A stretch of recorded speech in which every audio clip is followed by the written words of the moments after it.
कुलनन्दनकल्पवल्लीं श्रीरङ्गराजहरिचन्दनयोगदृश्यां साक्षाक्षमां करुणया कमलामिवान्यां गोदामनन्यशरणः शरणं प्रपद्ये.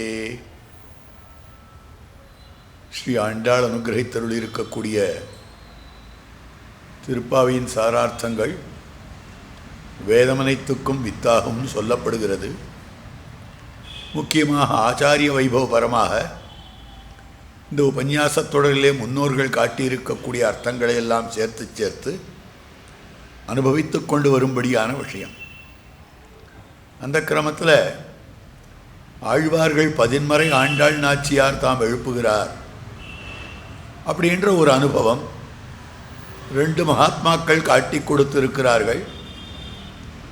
ஒருவர் ஒன்னான வானமாமலை ராமானுஜஜீயர் சுவாமி, மற்றொருவர் ஸ்ரீ காஞ்சி பிரதிவாதி பயங்கரம் சுவாமி. காஞ்சி பிரதிவாதி பயங்கரம் சுவாமி காட்டி கொடுத்த பிரக்கிரியைக்கு ஒரு வரிசை, ஒரு அடைவு இருக்கிறது என்பதை நேற்று தினம் விண்ணப்பம் பண்ணி இந்த அடைவதை தெரிவிக்கிறாள் ஆண்டாள். அந்த கிரமத்தில் பார்த்தோமேயானால் ஆழ்வார்கள் இருவருடைய அனுபவம் நேற்றைய உபன்யாசத்திலே ஆயிற்று. புள்ளும் சிலம்பினகான் என்கிற பாசுரத்திலே பெரியாழ்வாருடைய அனுபவம், கீசுகீ சென்னங்கம் என்னும்படியான பாசுரத்திலே குலசேகர பெருமாளுடைய அனுபவம். அடுத்தபடியாக அனுபவம்னு பார்க்கணும்னா நேற்றைய பாசுரமாய் அமைந்திருக்கக்கூடிய கீழ்வானம் வெள்ளன் என்னும்படியான பாசுரம். இந்த பாசுரத்திலே எழுப்பப்படும்படியான பெண் பிள்ளை கோதுகலமுடைய பாவாயின்னு எழுப்பப்படுகிறாள். குதூகலம் குதூகலம்ன்ற வார்த்தை தான், கௌதூகலம்ன்ற வார்த்தை தான் கோதுகலம் என்று தமிழ் ஆயிற்று. சில பேர் கோது குலமுடைய பாவாயின்னு, குலம் இல்லது, குதூகலம், கோதுகலம் அப்படின்ற வார்த்தை. அந்த குதூகலத்தை உடையவள்னா, குதூகலம்னா பிரீத்தின்னு அர்த்தம். கிருஷ்ணனிடத்திலே பிரீத்தி உடைய பெண் பிள்ளை இவள். யாரைப்போலனா நம்மாழ்வாரை போலே. நம்மாழ்வாருக்கு இருக்கக்கூடிய கிருஷ்ண பக்தியானது சாஸ்திர வரம்பை மீறினதுன்னு காட்டப்படுகிறது. ஆச்சாரிய ஹிருதயத்திலே அற்புதமாக காட்டியிருக்கக்கூடிய விஷயம். ஆழ்வாருடைய கிருஷ்ண பக்தி எப்படிப்பட்டது, ஏன் அப்படிப்பட்ட கிருஷ்ண பக்தி வந்தது? ரிஷிகளுக்கு கூட பகவானிடத்தில் பக்தி உண்டு. ஏன் வியாசருக்கு பகவானிடத்தில் பக்தி இல்லையா? சுகபிரம்ம ரிஷிக்கு பகவானிடத்தில் பக்தி இல்லையா? பராசரருக்கு பகவானிடத்தில் பக்தி இல்லையா? வால்மீகிக்கு பகவானிடத்தில் பக்தி இல்லையா? எல்லாருக்கும் பக்தி இருக்கு. ஆனால் அவர்களுடைய பக்திக்கும் ஆழ்வார்களுடைய பக்திக்கும் என்ன வித்தியாசம் அப்படின்னா, அவளுடைய தாரக போஷக போக்கியங்களே வேற, ஆழ்வார்களுடைய தாரக போஷக போக்கியங்களே வேற. தாரகம்னா எதை கொண்டு நாம் தரிக்கிறோமோ அது தாரகம், எதனாலே நம்ம வளர்றோமோ அது போஷகம், எதனால் சந்தோஷப்படுறோமோ அது போக்கியம். இப்போ சம்சாரிகள் நாம் இருக்கிறோம், நமக்கு தாரக போஷக போக்கியங்கள் எப்படி இருக்கிறதுனாக்கா, உண்ணும் சோறு, பருகும் நீர், தின்னும் வெற்றிலை. தீர்த்தந்தான் நம்முடைய சரீரத்தை தரிக்க பண்ணுகிறது, அன்னந்தான் நம்முடைய சரீரத்தை வளர பண்ணுகிறது, வெற்றிலை முதலான சாமகிரிகள் தான் நமக்கு மனசை கொடுக்கக்கூடியது. உண்ணும் சோறு, பருகும் நீர், தின்னும் வெற்றிலையும் இதெல்லாம் சொல்லப்படுகிறது நமக்கு தாரக போஷக போக்கியங்கள். ரிஷிகளுக்கு எது தாரக போஷக போக்கியம்னா, அவர்களுக்கு காயோடென்னும் அவையே தாரகாதிகள். ஆச்சாரிய ஹிருதயத்தில் காட்டுறார். ரிஷிகளுக்கு காயோடு நீடு கனியுண்டு வீசு கடுங்கால் நுகர்ந்து நெடுங்காலம் 5 தீயோடு நின்று தவம் செய்ய வேண்டா. காயோடு நின்று கனியுண்டு வீசு. அவர்கள் காய புஜிப்பார்கள், கனிய புஜிப்பார்கள், வேற புஜிப்பார்கள், இப்படி ஜலத்தை பருகுவார்கள். இப்படி இதையெல்லாம் தான் அவர்கள் தங்களுக்கு தாரக போஷக போக்கியமாக கொண்டிருக்கக்கூடியவர்கள். ஆனால் ஆழ்வாருக்கு எல்லாம் என்ன தெரியுமா? எல்லாம் கண்ணன். ஆழ்வாருக்கு உண்ணும் சோறு கண்ணன், பருகும் நீர் கண்ணன், தின்னும் வெற்றிலை கண்ணன், எல்லாம் கண்ணன். இது கண்ணன் பெருமான் எதிர்பார்த்தது இப்படிப்பட்ட மகாத்மாக்களைத்தான். கண்ணன் கீதையில் கதறார், அழறார். சமஹாத்மா சுதுர்லபா வாசுதேவ சர்வமிதி சமஹாத்மா சுதுர்லபா. எல்லாம் கண்ணன் என்று சொல்லக்கூடிய மகாத்மா எனக்கு கிடைக்கலையேன்னு அழறார். எந்த கண்ணன் எழுந்தருள் இருந்த காலத்தில் வியாசர் இருந்தாரோ, கண்ணன் எழுந்தருள் இருந்த காலத்தில் பராசரர் இருந்தார், கண்ணன் எழுந்தருள் இருந்த காலத்தில் சுகபிரம்ம ரிஷி இருந்தார், எத்தனை ரிஷிகள் இருந்தார்கள். அவள்லாம் இருந்தபோது மகாத்மா சுதுர்லபா, அந்த மகாத்மா எனக்கு கிடைக்கலையே. எந்த மகாத்மானா கண்ணன் எதிர்பார்த்த மகாத்மா, எல்லாம் கண்ணன்னு சொல்ற மகாத்மா ஏன் கிடைக்கல? வியாசர் சொல்லியிருக்கார் பகவான் சர்வவியாபின்னு, பராசரர் சொல்லியிருக்கார் பகவான் சர்வவியாபின்னு. ஒரு மரத்திலும் கூட சுகபிரம்மர்ஷியினுடைய பாவம் இருந்தது என்று காட்டியிருக்கக்கூடியது சுகபிரம்மர்ஷியினுடைய சரித்திரத்தில். 5 வயசில் அந்த குழந்தை நான் சந்நியாசம் வாங்கிக்க போறேன்னு போறது. அப்போ பின்தொடர்ந்து வியாசர் அழுதுண்டே போறார், ஹே புத்ரா ஹே புத்ரான்னு சொல்லிட்டு. அப்படி அழுது கொண்டு செல்லுகிற போது என்ன ஆயிற்று? மரங்கள் எல்லாம் என்ன என்ன என்னன்னு கேட்டது. அப்போ சுகபிரம்ம ரிஷிக்கு பகவத் விஷயத்தில் எவ்வளவு ஈடுபாடு இருந்தது. அப்படி இருந்தும் கூட எல்லாம் பகவன் எல்லாம் பகவான்னு சொன்னாலும் கூட அவர்களெல்லாம் எல்லாம் கண்ணன்னு சொன்னதா கண்ணன் நினைக்கல. அப்ப கண்ணன் சொன்ன எல்லாம்ன்றதுக்கு என்ன அர்த்தம்? இந்த லோகம் எல்லாம் கண்ணன்னு அவன் நினைச்சுட்டு இருந்தான். பிரகலாதாழ்வான் சொல்றான், சர்வபூதாத்மகே தாத்த ஜெகநாதே ஜெகன்மயே பரமாத்மனி கோவிந்தே மித்ராமித்ர கதாகுதா. எல்லா சேத்தனர்களுக்குள்ளேயும் எல்லா பூதங்களுக்குள்ளேயும் எல்லா சேத்தனங்களுக்குள்ளேயும் பகவான் எழுந்தருளி இருக்கிறான். அப்போ வாசுதேவா சர்வம், எல்லாமே சர்வம், சர்வமும் வாசுதேவனாகவே அமைந்திருக்கிறான், எல்லாம் கண்ணன். அவர் தான் சொல்லியிருக்காரே அப்படின்னா எல்லாமுக்கு அது அர்த்தம் இல்லை. கண்ணனுடைய திருவுள்ள பிரகாரம் என்ன அர்த்தம் தெரியுமா? எனக்கு எல்லாம் கண்ணன், உலகமெல்லாம் கண்ணன்னு அவ அர்த்தம் எடுத்துட்டா. அப்படித்தான் ஆச்சாரியர்கள் பல கீதா பாஷ்யம் பண்ணின ஆச்சாரியர் பலர் காட்டியிருக்கிறார்கள். ஆனால் ராமானுஜர் மாத்திரம் தாரக போஷக போக்கியங்கள் எனக்கு எல்லாம் கண்ணன், உலகமெல்லாம் கண்ணன்னா அர்த்தம் வேற. எனக்கு எல்லாம் கண்ணன்னா அன்னத்தை உண்டால் என்ன திருப்தி ஏற்படுமோ, தீர்த்தத்தை பருகினால் என்ன திருப்தி ஏற்படுமோ, வெற்றிலை பாக்கு முதலான போக்கியங்களை எல்லாம் அனுபவித்தால் என்ன திருப்தி ஏற்படுமோ, அத்தனை திருப்தியும் எனக்கு கண்ணன்னு சொல்றதுனால ஏற்பட்டு விடுகிறது. இது ஆழ்வாருடைய திருவுள்ளம். அப்ப இவருக்கு எல்லாம் கண்ணனிரே. ஒரு ஆச்சரியமான பாசுரம். பூவை பைங்கிளிகள் பந்து தூதை பூம்புட்டில்கள் யாவையும் திருமால் திருநாமங்களே கோவியலும். பூவை நாகணவாய்ப்புன்னு ஒரு பட்சி, பைங்கிளிகள் கிளி, பந்து பந்து, தூதை அம்மான ஆடுற காய். இந்த பெண் குழந்தைகள்லாம் சின்ன சின்ன கச்சக்கா மாதிரி வச்சுட்டு மேலே போட்டு ஆடும், தூக்கி போட்டு அப்படியே பிடிக்கும். அந்த விளையாட்டெல்லாம் இன்னைக்கு கிடையவே கிடையாது, எந்த பெண் குழந்தையும் விளையாடுறதில்ல. அதெல்லாம் ரொம்ப ஆச்சரியமான விளையாட்டு, புத்தி சாமர்த்தியத்துக்கு உண்டான விளையாட்டு, அதே சமயத்தில் ட்ரெடிஷ்னல் விளையாட்டு. பந்து தூதை பூம்புட்டில்கள். இந்த பெண் குழந்தைகளுக்கு புஷ்பத்து மேரில் ஆசை. ஒரு சின்ன கூடையை பார்த்து செடியை பார்த்ததுன்னா உடனே போய் இந்த பூவை பறிக்க போகும். பூவை பைங்களிகள் பந்து தூதை பூம்புட்டில்கள் யாவையும் திருமால் திருநாமங்களே கூவியலும். என் பொண்ணு இருக்காளே சின்ன குழந்தை, இதெல்லாம் பார்க்கிற போது யாவையும் திருமால் திருநாமங்களே கூவியலும். அவ பக்கத்தில் இருக்கோ இல்லையோ, அதனால் இதெல்லாம் பெருமாள் பெருமாள் பெருமாள்னு சொல்றது அப்படின்னு ஒரு வியாக்கியானம் பண்ணினான். உடனே வியாக்கியாத்தா அந்த வியாக்கியானத்துக்கு எடுத்துக்காதுங்கன்னுட்டார்.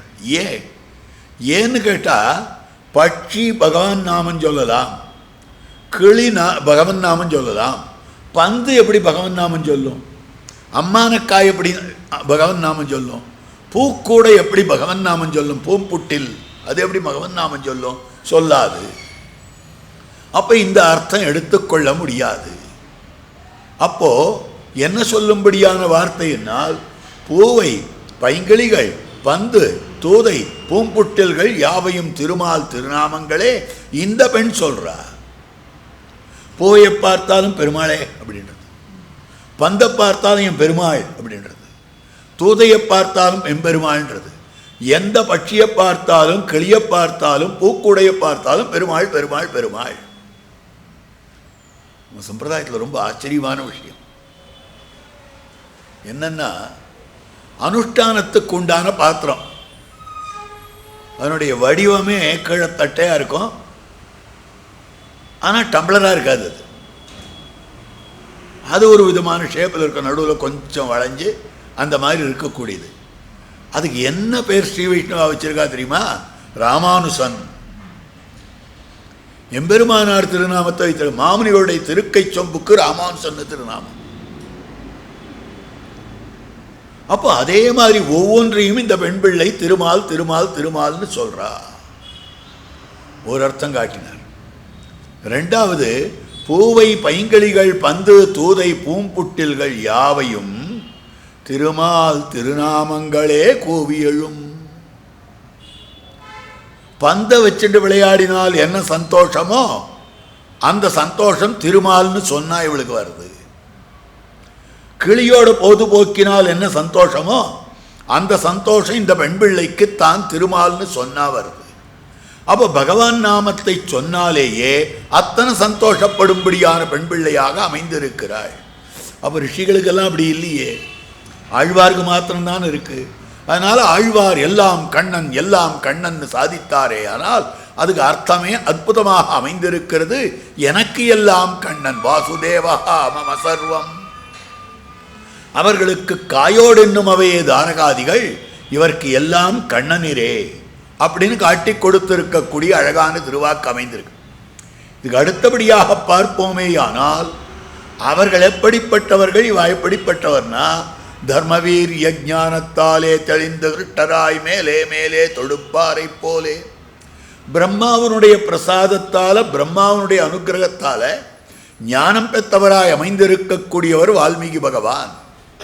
ஆனால் ஆழ்வாருக்கு பகவான் மயர்வர மதிநலம் அருளினான். அப்போ பகவானாலே மயர்வர மதிநலம் அருளப் பெற்றவரானபடியாலே அதற்கனுகுணமாக ஆழ்வாருடைய நிலையை பார்க்கிற பொழுது ஆழ்வாருடைய பக்தி மற்றவாளுடைய பக்தியை போல இல்லை. ஆழ்வாருடைய கிருஷ்ண பக்தின்றது ரொம்ப ஆச்சரியமான பக்தி. ஒரு அழகான சூத்திரம் ஆச்சாரிய ரீதியில் காட்டுறார். அச்சேத்தியம் என்னுமது ஈரும் வேம் ஈரியாய் உலர்த்தா என்னப்படா, சித்தம் சித்தாயல்லேனென்னு நெய்ங்கா, கரணங்கள் முடியானேயில் அவையாக, உடலம் ஆத்ம தர்மம் கொள்ளா, காற்றும் கழியும் கட்டியழா, கொண்ட பெரும் காதலுக்கு பத்திமை நூல் வரம்பில்லையே. ஆழ்வார் கொண்டிருக்கக்கூடிய பெருங்காதல் பகவானால் விளைவிக்கப்பட்டிருக்கக்கூடிய காதல், அதனால் அது பெருங்காதலாக அமைந்திருக்கிறது. அப்படி பார்க்கிற பொழுது கொண்ட பெருங்காதலுக்கு பத்திமை நூல் வரம்பில்லையே. அத்தியந்த பக்தி யுக்தானாம் நைவசாஸ்திரம் ந சக்கரமா. மேலான பக்தி இருந்ததேயானால் அந்த இடத்துல சாஸ்திரம் ஒரு காரியமும் பண்ண முடியாது. இந்த பக்தி தான் வேலையை பண்ணும். சாதாரணமாக ஆச்சார அனுஷ்டானம் இருக்கும்படியான குடும்பம், அந்த குடும்பத்தில் குழந்தை ஒன்று இருக்குது, அது பசியோடு வருது. இந்த தாயாருக்கு ஆச்சார அனுஷ்டானங்கள் தெரியும். பகல் 12 மணிக்கு புதிக்க வேண்டிய குழந்தை 5 மணி வரைக்கும் போஜனம் பண்ணல, அங்கிருந்து வருது. வா வா சாப்பிடலான்னு சொல்லுவாளே ஒழிய கைகால் அலும்பிக்கோ தீர்த்தமாடுன்னு தாயார் சொல்ல மாட்டான். அத்தியந்த பக்தி, அந்த குழந்தை பேரில் அவ்வளவு ஆசை. அதனால் சாஸ்திரமாவது அதெல்லாம் கிடையாது. குழந்தை முதல்ல சாப்பிட்டோம், அதுக்கப்புறம் ஏதாவது பண்ணட்டும். இந்த பக்தி பெருமாளத்தில் இருக்கும். அத்தியந்த பக்தி யுக்தானாம் நைவசாஸ்திரம் ந சக்கரமஹா. ஒரு சாஸ்திரம் இருக்காது, ஒரு கிரமம் இருக்காது. 5வது பாட்டில் பார்த்தோம். தூமலர் சோவி தொழுது வாயினால் பாடி மனத்தினால் சிந்திக்க. ரிவர்சல் ஆர்டரில் போகிறது. மனசு நினைச்சாதான் வாய் பேசும், வாய் பேசினாதான் கை செய்யும். ஆனால் தூமலர் தூவி தொழுது முதல்ல, வாயினால் பாடி 2வது, மனத்தினால் சிந்திக்க எல்லாம் அக்கிரமமாக இருக்கிறது. அத்தியந்த பக்தி மேலான பக்தியாக அமைந்திருக்கிறது. இந்த மேலான பக்தியின் காரணமாக ஆழ்வாருடைய கொண்ட பெருங்காதலுக்கு பத்திமை நூல் வரம்பில்லையே. ஏன்? ஆழ்வாருடைய ஆத்மா எப்படி இருக்கிறது? நம்ம ஆத்மாவை போலதான்.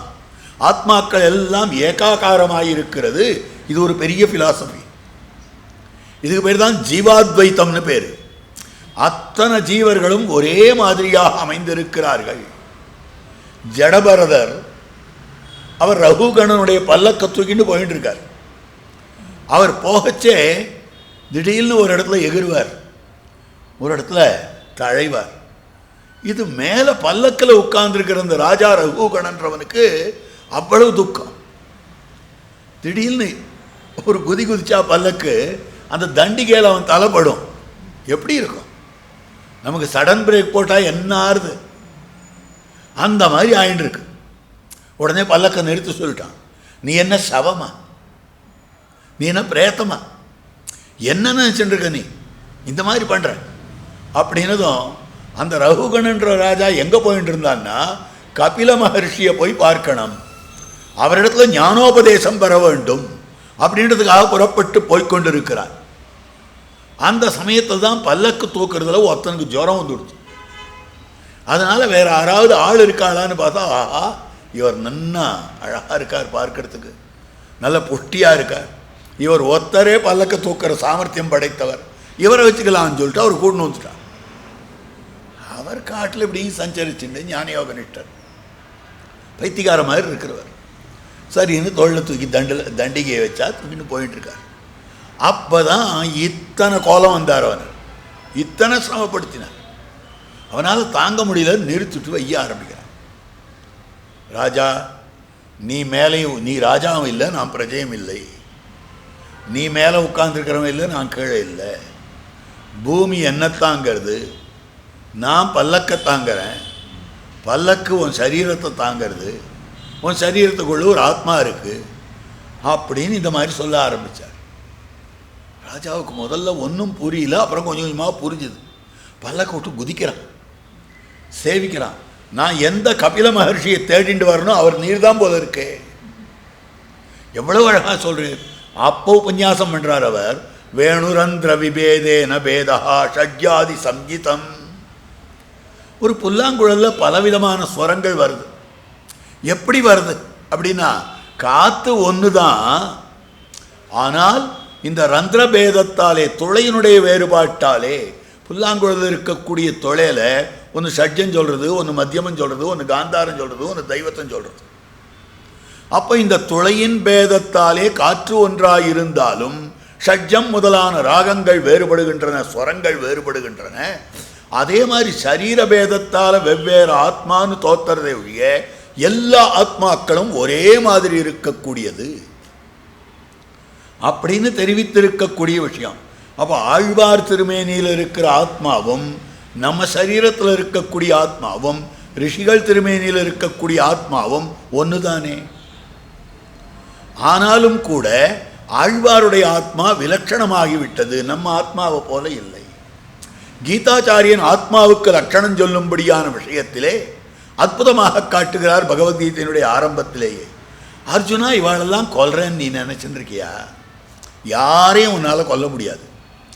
எது அழிக்கப்படக்கூடியதோ அது அழிக்காது இருக்க முடியாது, அது அழியாது இருக்காது.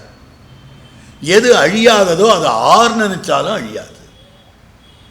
இவா சரீரத்தை அழிக்க போகிறமேன்னு நீ பயப்படாத. நீ அழிக்கலைன்னாலும் ஒரு நாள் அது அழிஞ்சுதான் போகும்.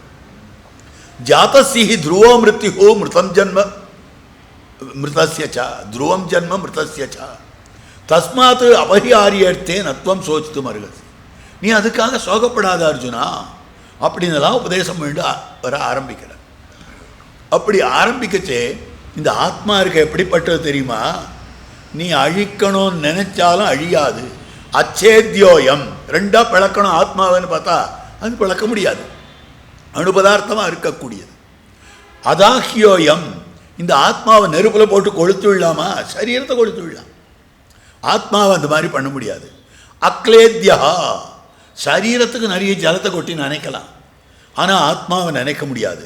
அசோஷ்ய ஏவச்சா, நனந்த சரீரத்தை காற்றுல கொஞ்ச நாள் நிற்க வச்சோம்னா வளர்ந்து போயிடும். அச்சேதனம்தான் இதற்கெல்லாம் உரித்தாய் இருக்குமே ஒழிய ஆத்மாவானது ஒரு நாளில் இதற்கெல்லாம் உரித்தானது கிடையாது. யாரும் இந்த ஆத்மாவை பிளக்க முடியாது, எரிக்க முடியாது, நனைக்க முடியாது, உலர்த்த முடியாது.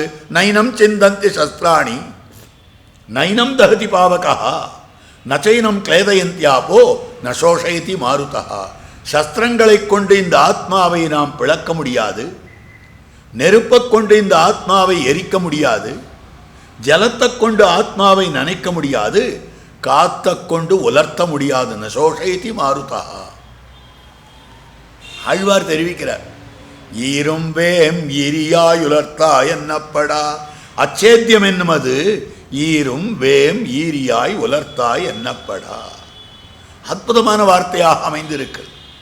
ஈரும் சிவனோடு பிரமன் வன் திரு மடந்தை சேர்த்திரு ஆகம் எம்மாவி ஈரும்.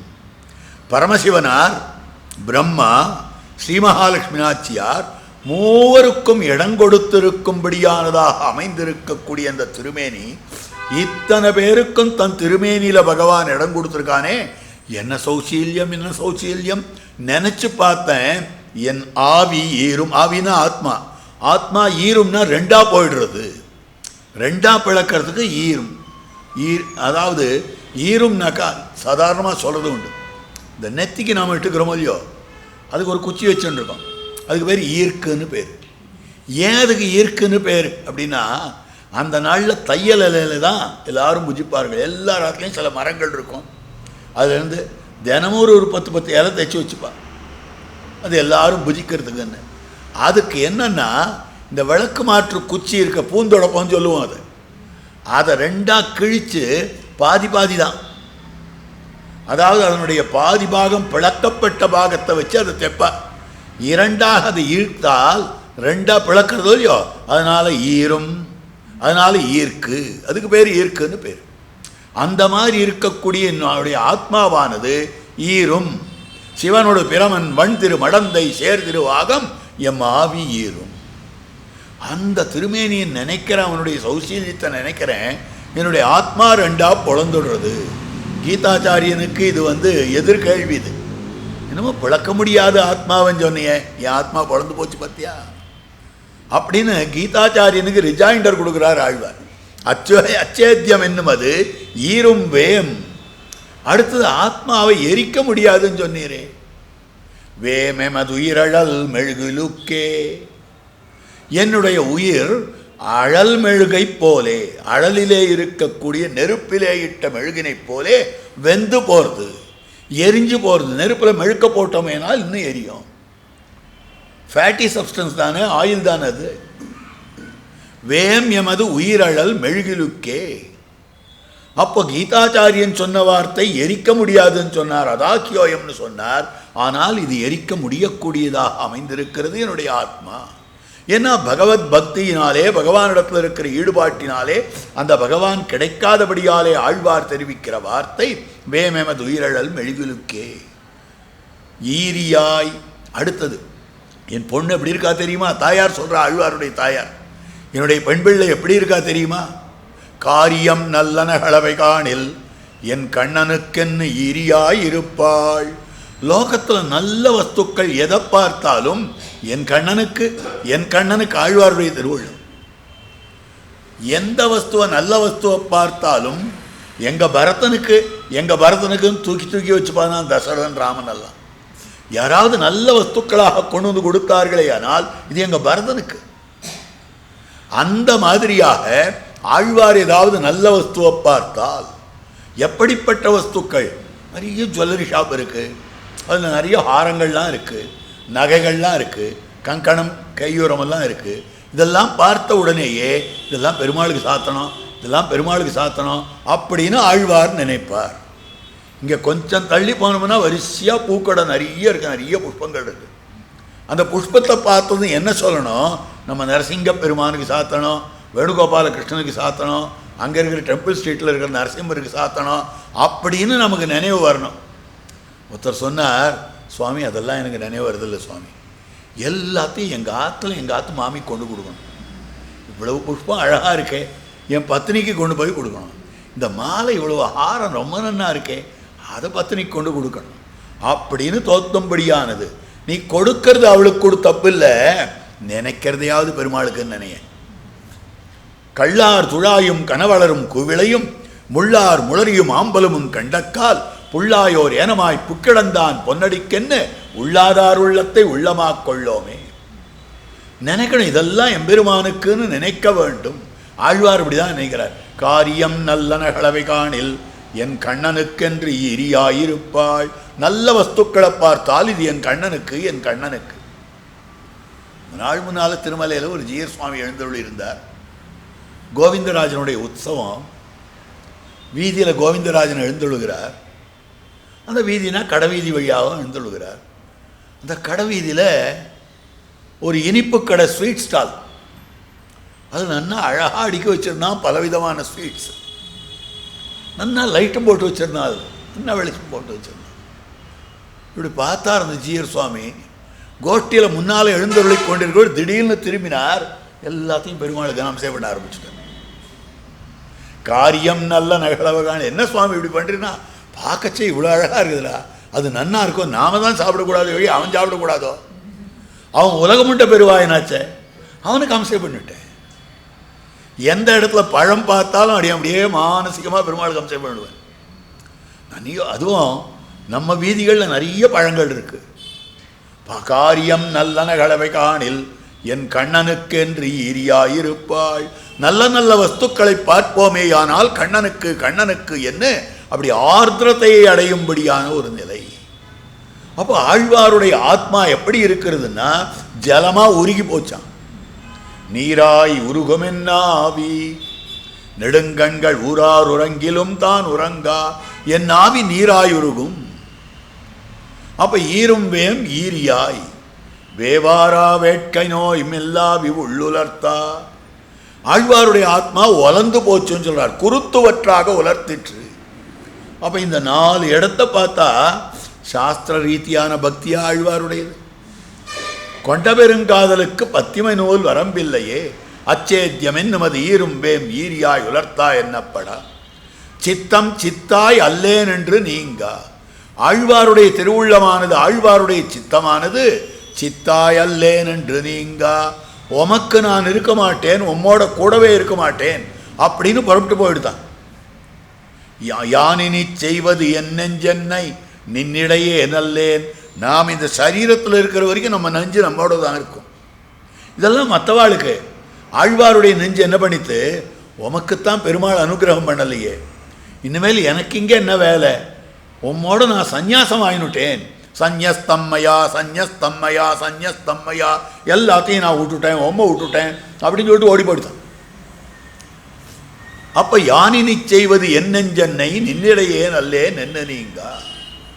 அதை காட்டக்கூடிய வார்த்தை சித்தம் சித்தாய் அல்லேன் என்று நீங்க. கரணங்கள் முடியானே இலவையாக. நம்ம கண்ணு எதை ஆசைப்படும், பார்க்கறது ஆசைப்படும், காது கேட்கறதுக்கு ஆசைப்படும், நாக்கு பேசுறதுக்கு ஆசைப்படும். இப்படி நம்முடைய அவயவங்கள் எல்லாம் அதனுடைய செயலை மாத்திரம்தான் ஆசைப்படும்.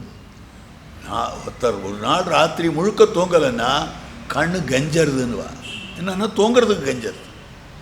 அப்போ கண்ணினுடைய வேலை பார்க்கிறதே ஒழிய வேற ஒரு காரியத்தை பண்ணாது. ஆனால் ஆழ்வார் எப்படி ஆனார் என்னால் அற்புதமான திருவாக்கு அமைந்திருக்கு. முடியானே மூலகும் தொழுதேத்தும் சீர் அடியானே, ஆழ்கடலை கடைந்தாய் புள்ளூர் கொடியானே, கொண்டல் வண்ணா அண்டத்தொம்பரில் நெடியானே, என்ன கிடக்கும் என் நெஞ்சமே. நெஞ்சம் எங்கேயாவது படுத்துக்குமா? என்ன கிடக்கும் என் நெஞ்சமே. அப்போ ஆழ்வாருடைய ஓர் அவயவம் மற்றொரு அவயவத்தினுடைய செயலை ஆசைப்பட்டது. கண்ணு கேட்கணும்னு ஆசைப்பட்டது, காது முகரணும்னு ஆசைப்பட்டது, மூக்கு பார்க்கணும்னு ஆசைப்பட்டது. தாறுமாறா ஒவ்வொன்றும் ஆசைப்பட்டு இருக்கக்கூடியது. இது அத்தியந்த பக்தி இருந்தால் தான் வறுமை ஒழிய சாமான்யமாக வராதே. மாமுனிகள் காட்டுகிறார், சங்கிரக பாசம் ரொம்ப அழகான சப்தம். முடியாத ஆசை மிக முத்து கரணங்கள் அடியார் தம்மை விட்டவன் பால் படியா, ஒன்று ஒன்றின் செயல் விரும்ப. ஓர் அவயவமானது மற்றொரு அவயவத்தின் செயலை விரும்பிற்று. கரணங்கள் முடியானே இலவையாக உடலம் ஆத்ம தர்மம் கொள்ளா. இப்போ ஆத்மாவுக்கு இருக்கிற தர்மம் அன்பு செலுத்துறது, பிரீத்தி வைக்கிறதுன்றது. பிரீத்தின்றது அன்புன்றது ஆத்மாவினுடைய குணம்.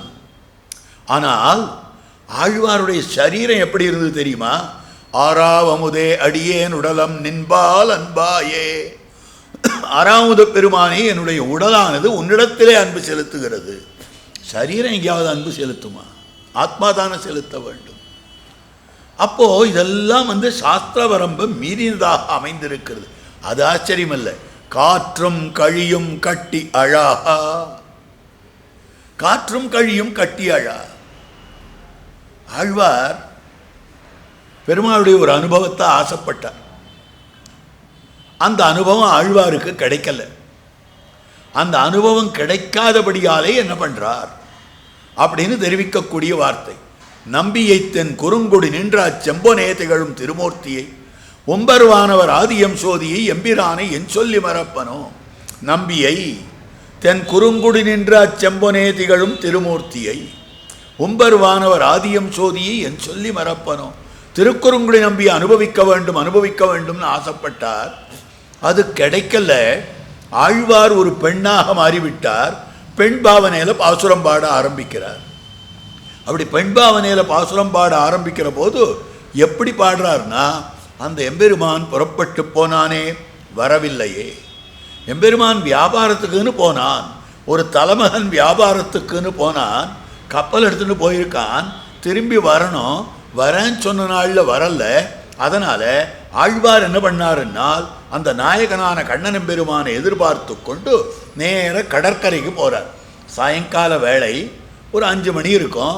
பெருமாள் சன்னதியில் திருவிளக்கு சமர்ப்பித்தார், பெருமாளை சேவித்தார். அதற்கு பிறகு நேர கடற்கரையில் போய் உட்கார்ந்து கொண்டு கடலில் கப்பல் வருதா, அவன் வரானா அப்படின்னு எதிர்பார்த்து கொண்டிருக்கக்கூடிய நிலை. அப்படி எதிர்பார்த்து கொண்டிருக்கிற போது அந்த இடத்துல ஒரு கொக்கு நார வெளுவெளையல்னு இருந்தது. அதை பார்த்ததும் இது உடம்பு வெளுத்து போச்சே, என் உடம்பு வெளுத்து போயிருக்கு, ஒருவேளை இத்தையும் பகவான் ஏமாற்றிட்டானோ, வரேன்னு சொல்லிட்டு இதுக்கும் பகவான் வராத இருந்துட்டானோ, அதனால தான் இது உடம்பு வெளுத்து போச்சோ. வாயும் திரைகொளும் காணல் மடனாராய் ஆயும் அமரலுகும் துஞ்சிலும் நீ துஞ்சாயால் நோயும் பயலமையும் மீதூரை எம்மே போல் நீயும் திருமாலால் நெஞ்சங்கோள் பட்டாயே. ஒன்ன கூட பெருமாள் ஏமாற்றி விட்டாரா? காத்தே எப்பவும் இப்படி அலைஞ்சின்றிருக்க என் மனசாட்டம், ஒருவேளை ஒன்னையும் ஏமாற்றிட்டாரா? கழியே உப்பங்கழியே திடீர்னு ஜலம் ஏறுறது இறங்குறது இப்படி இருக்கு. நான் தழும்புற மாதிரி தான் நீ தழும்பிக் கொண்டு இருக்கிறாய். ஒன்னையும் பகவான் ஏமாற்றி விட்டானா? வாழி கனையிருளே ராத்திரியே காடாந்தகாரமாக இருக்காயே, என்னுடைய மனசு இருண்டு இருக்கிறார் போலே இருக்கிறாயே, ஒன்னையும் பகவான் ஏமாற்றி விட்டானா? ஒன்றுன்னா கேட்குறார். அந்த மாதிரி கேட்கும்படியான கேள்வியாக அமைந்திருக்கிறது. இப்படி பூர்ணமாக கேட்குறார். இருட்டிடுத்தோ, அதுக்கு மேலே கடற்கரையில் இருக்கலாமோ? அதனால் வந்துட்டார். நேரம் அங்கிருந்து நம்முடைய திருமாளிகைக்கு வந்தார். திருமாளிகையில் பெருமாள் திருவிளக்கு ஏற்றி வச்சுருந்தாரோ இல்லையோ, அந்த திருவிளக்கு அவியக்கூடிய நிலையாக இருந்தது. அதை தூண்டி விடணும். அதை தூண்டி விடுறதுக்கு திருவிளக்கை தொட்டார். சாயங்காலத்துலேருந்து ராத்திரி 9 மணி வரைக்கும் அது எரிஞ்சுட்டுருக்கே. அது எவ்வளவு சுடுகையாக இருக்கும். சுரியல்னு சுட்டது. என் உடம்பு சொல்கிறது வழக்கே ஒன்றை கூட பெருமாள் ஏமாற்றிட்டாரா? நந்தா விளக்கமே நீயும் அழியத்தாய் செந்தாமரை தடங்கன் செங்கனிவாய் எம்பெருமான் அந்தாமத் தண்டுழாய் ஆசையால் வேவாயே. ஒன்னை ஏமாற்றிட்டாரா பெருமாள் அப்படின்னு சொல்கிறார். காற்றும் கழியும் கட்டி அழா வாயும் திருமால் மறைய நிற்கா ஆத்தாமை போய் விஞ்சிமிக்க புலம்புதலாய் ஆய அறியாதவற்றோடு அணைந்தெழுத மாறன் செறிவாரை நோக்கும் திணிந்து மணவாள மாமனிகள் சங்கிரகப்பாசுரம் அனுகிரகிக்கிறார். அப்போ இதையெல்லாம் பார்க்கிற பொழுது ஆழ்வாருடைய பக்தி எப்படிப்பட்டதுன்னா சாஸ்திர வரம்புக்கு மீறின பக்தியானது. அப்போ ஆழ்வாருக்கு எப்படிப்பட்ட கிருஷ்ண பக்தி! அந்த மாதிரி இருக்கிற ஒரு பெண் பிள்ளை தான் கிருஷ்ணவல்லபா கோதுகலமுடைய பாவை. ஆழ்வார் நமக்கெல்லாம் உபன்யாசம் பண்ண ஆரம்பித்தார். என்ன உபன்யாசம் பண்ணுறாருன்னா, செய்யதாமரை கண்ணனாய் உலகேழு முண்டவன் கண்டீர் வையம்மானம் மனுஷர் தெய்வம் மத்தும் முத்துமாய் செய்ய சூழ்ச்சுடர் ஞானமாய் வெளிப்பட்டு வெபடத்தான் பின்னும் மொய்கொள் சோதியோடாயினான் ஒரு மூவராகிய மூர்த்தியே. செய்யதாமரை கண்ணனாயின்னு திருவாய்மொழி. அதில் எதை காட்டுகிறார்னா, பகவானுடைய பரத்வம், வியூகம், விபவம், அந்தர்யாமித்வம், அர்ச்சாவதாரம்னு காட்டிட்டு செய்ய பரத்துவமாய் சீரார் வியூகமாய் துய்ய விபவமாய் தோன்றிவத்துள் எய்துமவர் கிண்ணிலத்தில் அர்ச்சாவதாரம் எளிது நெஞ்சினால் நினைப்பான் எவன் அவனாகும் நெழ்கடல் வண்ணனே. அர்ச்சாமூர்த்தியாக கோவிலில் எழுந்தருளிருக்கிறானே எம்பெருமான், அவன்தான் நமக்கெல்லாம் தஞ்சம், அவன்தான் எளியவன். எப்போ போனாலும் அர்ச்சாவதாரத்தை பெருமாளை தான் சேவிக்க முடியும், மற்ற பெருமாள்களை தான் சேவிக்க முடியுமா? வியூகவாசனேவனை சேவிக்க போகிறேன், முடியாது. கண்ணனை சேவிக்கணும், எங்கேன்னு சேவிக்கிறது? கிருஷ்ணன் அர்ச்சாமூர்த்தியாக இங்கே எழுந்தருள் இருக்கிறார், அவர் சேவிக்கலாம். அப்போ அர்ச்சாவதாரம் எளிதென்னான், அர்ச்சாவதாரம் இருக்கிறதே அது மிகவும் எளிதாக அமைந்திருக்கக்கூடியது அப்படின்னு ஆழ்வார் தெரிவித்திருக்கக்கூடிய விஷயம் நமக்கெல்லாம் உபன்யாசம். அவ எல்லாரும் அர்ச்சாமூர்த்தியை வணங்குங்கள், அர்ச்சாமூர்த்தியை வணங்குங்கள் நமக்கெல்லாம் உபதேசம் பண்ணுறார். சரி, ஆழ்வார் என்ன பண்ணுறார்? ஆழ்வார் நேர ஸ்ரீரங்கம் போக போகிறார், திருமலைக்கு போக போகிறார், காஞ்சிபுரம் போக போகிறார், திருநாராயணபுரத்துக்கு வர போகிறார் அப்படின்னு நாம் பின்னால் தொடர்ந்து போனால் அவர் ஒன்று கதற ஆரம்பித்தார். என்னன்னா, அன்று தேர் கடவிய பெருமான் கனைகழல் காண்பது என்ன கொல் கண்களே. அப்போ அடவரும் படமங்க ஐவர்கட்காகி வெஞ்சமத்து அன்று தேர் கடவிய பெருமான், அர்ஜுனனுக்காக அன்றைய தினத்திலே திருத்தேரை ஓட்டினவனாய் இருக்கக்கூடிய எம்பெருமான். உடனே பார்த்தசாரதியின் திருவல்லிக்கணி பக்கமே போகாதுங்க. ஏன்னா ஆழ்வார் இந்த இடத்துல சொன்னது விபவாவதாரத்து கண்ணனையை ஒழிய அர்ச்சாவதாரத்து பார்த்தசாரதி பெருமாளே இல்லை. அதனால அன்று தேர் கடவிய பெருமான். அப்போ அந்த கிருஷ்ணனுடைய திருவடித்தாமர்களை நான் எப்போ பார்ப்பேன். ஏன் சுவாமி, எங்களுக்கெல்லாம் அர்ச்சாவதாரம் ஸ்ரீனிவாசன் இடத்துல போ, ரங்கநாதன் இடத்துல போ, வரதராஜன் இடத்துல போ, திருநாராயண இடத்துல போ அப்படின்னு சொல்லிட்டு உமக்கு மாதம் இல்லை, எனக்கு அதில் தான் ஆசை. நம்பிள்ள அந்த இடத்துல காட்டுகிறார், ஒரு இடத்திலே தீவிரமான பற்று இருக்கக்கூடியவர்கள் அதனுடைய அருமை எளிமை பாரார்களிலே. அது எவ்வளவு கஷ்டமானது, கிடைக்கிறது கிடையாது, அதுதான் வேணும்னா வேணும். அந்த மாதிரி அதில் இருக்கக்கூடிய தீவிரமான பற்று ஆழ்வாருக்கு அமைந்திருக்கக்கூடியது. அதற்கனுகுணமாக பார்க்கிற போது ஆழ்வாருடைய கிருஷ்ண பக்தியானது சாஸ்திர வரம்ப மீறின பக்தி. ஆக அது கிடைக்கிறது கஷ்டம்னாலும் ஆழ்வாருக்கு அதுதான் வேண்டும். அந்த கிருஷ்ணனிடத்திலே ஈடுபட்ட பெண் பிள்ளையானபடியாலே கோதுகலமுடைய பாவாய். இது என்னமா தெரியுது அப்படின்னா, பல இடங்களில் ஆழ்வாருடைய பாசுரங்கள்லாம் எடுத்து காட்டியாச்சு. அடுத்தது இன்னொரு அர்த்தம் இருக்குன்னு சொன்னோம் இல்லையோ, கிருஷ்ணனுடைய குதூகலத்தை தன்னிடத்திலே உடையவள். ஆளவந்தார் ஒரு ஆச்சரியமான ஸ்தோத்திரம் அனுகிரகித்துள்ள இருக்கிறார். இந்த ஸ்தோத்திரத்தில் ஒரு ஸ்லோகம், ஸ்தோத்திர ரத்னத்தில் என்ன காட்டுறாருன்னா, சக்ருத்வதாகார விலோகனாசையா திருணீகிருத்தான் உத்தம புக்தி முக்திபிகி மகாத்மபிர்மாம் அவலோக்கியதாம் நயா க்ஷணேபித்தே யத்விரஹா அதிதுஸ்ஸஹா. சக்ருத்து துவதாகார விலோகனாசையா, எம்பெருமானே தேவரீருடைய திருமேனியை ஒரு தரம் பார்க்க வேண்டும் என்னும்படியான ஆசையினாலே திருணீகிருத்தான் உத்தம புக்தி முக்திபிகி, உயர்ந்த போகத்தையும் வேண்டான்னு திருணீகரணம் பண்ணுவார்கள், புல்ல போல நினைப்பார்கள். முக்திபிகி, மோட்சம் கூட வேண்டாம், ஒன்ன ஒரு நாள் காணணும். பாவினி என்று சொல்லாய் பாவியேன் காண வந்தே. நீ எனக்கு அனுபவத்தையே கொடுக்க வேண்டாம், என் எதிரில் வந்து நீ பாவம் பண்ணினவன் உனக்கு அனுபவம் கிடையாதுன்னு சொல்லிட்டு போயிடும். அது எவ்வளோ பெரிய சான்ஸ் இது. நீ வந்து சொல்லிடு, வந்தா அவனை பார்த்துருவோன்னு இல்லையோ. அது சொல்லும்படியான வார்த்தை பாவினி என்னொன்னு சொல்லாய் பாவியேன் காண வந்தே. சக்ருத்வதாகாரம், ஒரு நாள் காணவாராயே. ஒரு நாள் நான் பார்க்கறதுக்கு வாய், எம்பெருமானே நீ ஒரு நாள் நான் பார்க்கறதுக்கு வர வேண்டுமே அப்படின்னு ஆழ்வார் பிரார்த்திக்கும்படியான விஷயமாக அமைந்திருக்கிறது. சக்ருத்வதாகார விலோகனாசையா திருணீகிருத்தான் உத்தம புக்தி முக்திபிகி. அப்படி சேவிச்சுட்டா போகிறேன், எனக்கு எம்மா வீட்டு திரமம் செப்பம் எதுவும் வேண்டும் அப்படின்னு ஆழ்வார் சாதித்திருக்கக்கூடிய விஷயம் அந்த ஆழ்வார் அந்த ஸ்லோகத்தில் காட்டப்படுறார். அப்போ எம்பெருமான் கண்ணனுடைய திருமேனியை காண்பதிலே அவருக்கு இருக்கிற ஆசை. கண்ணனுக்கு எவ்வளவு ஆசை. லோகத்தில் இப்படி கேள்வி கேட்கறது உண்டு, நாம பகவானிடத்தில் ஆசை வைக்கிறது சிறந்ததா, பகவான் நம்மிடத்தில் ஆசை வைக்கிறது சிறந்ததா அப்படின்னு கேள்வி கேட்குறார். லோகத்தில் கேள்வி, நாம் பெருமாளிடத்தில் பக்தி வைக்கிறோம், பெருமாளும் நம்மிடத்தில் ஆசை வைக்கிறார், எது வசந்தது? இந்த கேள்விக்கு அர்த்தமே இல்லை. இப்படி வைக்கணும், நாம பகவானிடத்தில் வைக்கிற ஆசை அதிகமா, பகவான் நம்மிடத்தில் வைக்கிற ஆசை அதிகமா? நாம பகவானிடத்தில் வைக்கிற ஆசை ஒன்றுமே கிடையாது. ஏன்னு கேட்டால் அந்த ஆசை வைத்திருந்தோமே ஆனால் ஜென்மமே இருந்திருக்காது. இத்தனை ஜென்மம் எப்படி வந்தது? கோடி கோடி ஜென்மங்கள் வந்திருக்கு. ஆனால் நாம பகவானை அடையறதுக்கு எடுக்கும்படியான முயற்சிகள், எஃபர்ட்ஸ் இருக்கே, அது அல்பம், ஒன்றுமே கிடையாது. கால தத்துவம் இருக்கிற வரைக்கும் பகவான் பகவான் சொல்லிட்டு இருந்தால் கூட அது அல்பந்தான். ஆனால் நம்மை அடைய வேண்டும்ன்றதுக்காக பகவான் சிருஷ்டி அவதாராதி முகத்தாலே பண்ணின கிருஷி பலம் எத்தனை சிருஷ்டி பண்ணியிருக்கிறான். இந்த ஒரு சிருஷ்டி மாத்திரமா? இதுக்கு முன்னால் காலம் அனாதி காலமாக லோகத்தை சிருஷ்டிக்க வேண்டியது. யாராவது ஒருத்தர் வரமாட்டாரா, 2 பேர் வரமாட்டாளா, 4 பேர் வரமாட்டாளா, எதிர்பார்த்துட்டு காத்து கொண்டு இருக்கிறான். சரி, நாம் சிருஷ்டிச்சும் வரலையே, என்ன பண்ணலாம்? நாமளே போய் பிறக்கலாம்.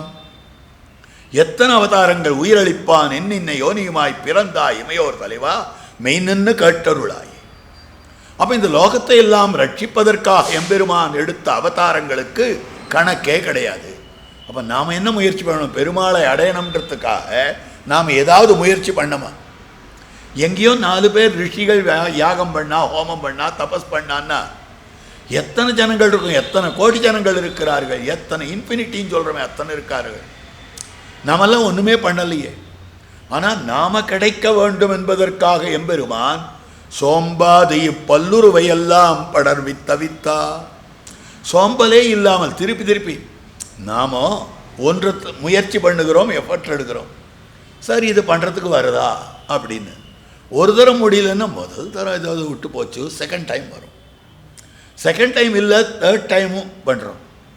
தேர்ட் டைமும் வரலன்னா அது ஒன்றும் வராதுப்பா, விட்டுற வேண்டிதான். நாம் யாரும் அதை முயற்சி பண்ணி அதை முழுக்க எடுக்கிறது இல்லை. ஆனால் பெருமாள் ஒருத்தர் கிடைக்க மாட்டாரா? ஒரு சுகர் கிடைக்க மாட்டாரா? ஒரு வாமதேவர் கிடைக்க மாட்டாரா? ஒரு வியாசர் கிடைக்க மாட்டாரா? அப்படின்னு ஆசையில் தான். காலம் உமி தின்றால் ஒரு அரிசி கிடைக்காதான்னு வாழாம். இவ்வளோ உமியை சாப்பிட்டுட்டே இருந்தோம். ஏன்பா இவ்வளோ உமியை சாப்பிட்றேன்னா அதில் ஒரு அரிசி இருக்காதா? அந்த மாதிரியாக பல அவதாரங்கள் பண்ணால் யாராவது ஒத்தம் கிடைக்க மாட்டானா? அப்படின்னு நம்மை அடைவதற்கு அவனுக்கு எவ்வளவு ஆசை பாருங்க, எத்தனை ஆசை இருக்கிறது. அப்போ ஆழ்வார் அடையிறதுல எவ்வளவு ஆசை இருக்கும். ஒரு ஞானி கிடைக்க மாட்டானான் தான் காத்து கொண்டிருக்கிறான். அதைத்தான் கீதையில் 4 விதமான அதிகாரிகள் என்ன வழிபடுகிறார்கள். சதுர்விதாக பஜந்தே மாம் ஜனா சுகிருதினோர்ஜுனா ஆர்த்தா ஜிக்ஞாசுர் அர்த்தார்த்தி ஞானீச்ச பரதர்ஷபா. நேற்றைய தினம் விண்ணப்பம் பண்ணின போது இதை சொன்னேன். நிவாச விருட்ச சாதுனாம் 4 அதிகாரிகள். அந்த 4 அதிகாரிகளை கண்ணன் தான் சொல்றார். சதுர்விதாக பஜந்தே மாம், இழந்த செல்வத்தை ஆசைப்படுறவன், அபூர்வ ஐஸ்வர்யத்தை ஆசைப்படுறவன், ஆத்மாவை ஆசைப்படுறவன், என்ன ஆசைப்படுறவன். ஆர்த்தா ஜிக்ஞாசு அர்த்தார்த்தி ஞானி. பிரஷ்டைஸ்வரிய காமன், கைவல்யார்த்தி, அபூர்வ ஐஸ்வர்ய காமன், அதற்கு மேற்பட ஞானி. இவா 4 பேர்ல ஞானி சிறந்தவன். தேஷாம் ஞானீ நித்தியுக்தா ஏகபக்திர் விசிஷ்யத்தே பிரியோஹி ஞானினோத்தியர்த்தம் அகம் சச்சமம பிரியா. ஞானியானவன் எனக்கு மிகவும் பிரியனானவன், நான் அவனுக்கு பிரியனானவன். அப்படின்னா என்ன அர்த்தம்? எனக்கு மிகவும் பிரியனானவன். கீதா பாஷ்யத்தில் எம்பெருமானார் என்னிடத்திலே மிகவும் பிரீத்தி வைத்து இருக்கிறான்னு காட்டுறார். அதே எம்பெருமானார் ஸ்ரீபாஷ்யத்தில் கடைசியில் அவனிடத்தில் நான் பிரீத்தி வைத்து இருக்கிறேன்னு அர்த்தமாக பண்ணுறார் இந்த ஸ்லோகத்தில். அப்போ எது அர்த்தம் என்னால், ஜீவாத்மாவான ஆழ்வாரானவர் பகவானிடத்தில் பிரீத்தி வைத்திருக்கிறார். அதே பிரீத்தி இல்லை, அதை விட அதிகமான பிரீத்தி ஆழ்வாரிடத்திலே எம்பெருமான் தான் வைத்திருக்கிறான் என்று காட்டக்கூடிய விஷயம். எம்பிரானுமென் மேலானே. ஆக எம்பிரானும் என்னிடத்திலே அத்தனை பிரீத்தி வைத்திருக்கிறான். அம்மான் ஆழிப்பிரான் அவன் எவ்விடத்தான் யானார் எம்மா பாவியர்க்கும் விதிவாய்க்குன்னு வாய்க்கும் கண்டீர் என்கிற இடத்துல மெய்மாலாய் ஒழிந்தேன்னு ஆழ்வார் காட்டுறார் தன் பக்தியை. ஆனால் எம்பிரானும் என் மேலானே, என்னிடத்துல என்னை விட அதிகமான பக்தி வைத்திருக்கிறானே எம்பெருமான் அப்படின்னு காட்டக்கூடிய விஷயம். என்னை விட அதிகமான பிரீத்தி வைத்திருக்கிறானே எம்பெருமான், அபிமானம் வைத்திருக்கிறானே எம்பெருமான் அப்படின்னு காட்டக்கூடிய அற்புதமான விஷயமாக இருக்கிறது. ஞானீத்து ஆத்மைவமே மதம். இதுதான் கண்ணன் சொல்றார். ஞானிகளை என்னுடைய ஆத்மாவாக நினைக்கிறேன். தேஷாம் ஞானி நித்தியயுக்தா ஏகபக்திர் விசிஷ்யத்தே பிரியோ ஹி ஞானினோத்யர்த்தம் அகம் சஜ மம பிரியா உதாரா சர்வ ஏவைத்தே ஞானி தோ ஆத்மைவமே மத. என்னுடைய ஆத்மா ஞானி, என்னுடைய உயிர் ஞானி. எல்லாருக்கும் தன்னுடைய உயிரிடத்தில் எவ்வளவு ஆசை இருக்கும், அத்தனை ஆசை ஞானியின் இடத்துல எனக்கு அமைந்திருக்கிறதுன்னு காட்டக்கூடிய அற்புதமான விஷயமாக அமைந்திருக்கிறது. அப்போ பார்க்கிற போது உன்னதென்னதாவியும் என்னதுன்னதாவியும். இன்னொரு பாசுரம் திருக்காட்கிற பாசுரம், அதில் ஆழ்வார் காட்டுறார், வாரிக்கொண்டு உன்ன விழுங்குவன் காணிலன்னு. எம்பெருமானே உன்னை முழுக்க சாப்பிட்டுணும், வாரி சாப்பிட்டுணும். நான் அவ்வளவு ஆசை எனக்கு, உன் பேரில் அத்தனை ஆசை, உனக்கு கடித்து சாப்பிடணும் போல இருக்கு அப்படின்னு சொல்லுவாள். சின்ன குழந்தைகள் சொல்லும். ரொம்ப அழகாக தாயார் தகப்பனார் பேரில் ஆசை, அதுக்கு என்ன பண்ணுறதுன்னு தெரியல, அம்மா உன்னை கடித்து சாப்பிடணும் போல இருக்குன்னு. அது என்ன குரூரமான இல்லை, ஆசையில் சொல்கிறது. வாரிக்கொண்டு உன்னை விழுங்குவன் காடிலென்னு, உன்னை விழுங்கி விடுவேன், வாரிக்கொண்டு விழுங்கி விடுவேன் காணில் என்று ஆர்வுற்ற என்னை ஒழிய ஆசைப்பட்டிருக்கக்கூடிய என்னை விட்டுட்டு என்னில் முன்னம் பாரித்து. நான் இப்படி ஆசைப்பட்டுட்டு உட்கார்ந்துருக்கேன், நான் எங்கே இருக்கேன்னு சுத்தமுத்தும் பார்த்தா ஒன்றும் தெரியல. கடைசியில் பெருமாள் வயத்தில் உட்கார்ந்துருக்கேன். அப்போ எனக்கு முன்னால் நான் ஆசைப்படச்சேவே பெருமாள் என்ன விழுங்கிட்டார். அப்போ பெருமாள் மீது எனக்கு இருக்கும்படியான ஆசையை விட பெருமாளுக்கு என் மீது இருக்கும்படியான ஆசை அதிகம். அதுதான் ஆழ்வாருடைய தன்மைன்னு காட்டப்பட்டிருக்கக்கூடிய அற்புதமான விஷயமாக அமைந்திருக்கிறது. அதனால் சேத்தன லாபம் ஈஸ்வரனுக்கு பேரு. இதைத்தான் நம்ம ஆச்சாரியர்கள் காட்டுகிறார்கள். ஒரு ஜீவாத்மா கிடைக்க மாட்டானான் தான் பார்த்து கொண்டிருக்கிறான் எம்பெருமான். அதுக்காகத்தான் இத்தனை அவதாரங்களையும் பண்ணி இருக்கக்கூடிய நிலையானபடியாலே அதற்கனுகுணமாக கோதுகலமுடைய பாவாயினா கிருஷ்ண பிரீத்தியை தன்னிடத்திலே ஆழ்வார் கொண்டிருக்கிறார். அப்படி இருக்கக்கூடிய நிலை கோதுகலமுடைய பாவாயின்னு இந்த பாசுரத்தில் எழுப்புறார். கேழ்வானம் வெள்ளன்று எருமை சிறு வீடு மெய்வான் பரந்தனகான். இப்போ ஆச்சாரியபரமான அர்த்தம் காட்டலாம். கேழ்வானம் வெள்ளன்று, இதுலேயே நிறைய ஆழ்வார்பரமான அர்த்தமே இருக்கு. போவான் போகின்றாரை போகாமல் காத்து, வடதேச யாத்திரை போக வேண்டும்னுட்டு சுத்தின்னு இருந்தவரை போகின்றாரை மதுரகவி ஆழ்வாரை போகாமல் தன்னிடத்தில் இழுத்துன்னு வந்தார் ஆழ்வார். போவான் போகின்றாரை போகாமல் காத்து அப்படின்னு சொன்னால் இங்கே ஆழ்வாருடைய வைபவம் தான் காட்டப்படுறது. மதுரகவி ஆழ்வார் வைபவம் காட்டப்படுகிறதுன்னு காஞ்சிபுரம் சுவாமி காட்டி கொடுக்கிறார். அதுக்கு மேலே தேவாதி தேவனை சென்று நாம் சேவித்தால் பாடிப்பறை கொண்டு, அதாவது இந்த இடத்துல பாசுரம் எப்படி அமைந்திருக்கிறதுனா பாடிப்பறை கொண்டு, பாடிப்பறை கொள்ள வேண்டும் அப்படின்னு தெரிவிக்கிற வார்த்தை. எருமை சிறுவீடு மெய்வான் பரந்தனகான் மிக்குள்ள பிள்ளைகளும் போவான் போகின்னாரை போகாமல் காத்து உன்னை கூவான் வந்து நின்னோம் கோதுகலமுடைய பாவாய் எழுந்திராய் பாடிப்பறை கொண்டு. பெண்ணே எழுந்திரு பாடிப்பறை கொள்ள வேண்டும். அப்படின்னா நமக்கு பொதுவாக பார்க்கிற போது அவனை பாடினால் பறை கிடைக்கும். அப்போ பாடி பறை கொண்டு இல்லை, பாடுதலே பறை. பறைனா வாத்தியம் பிராப்பியம் அடைய வேண்டிய பலன் அர்த்தம்.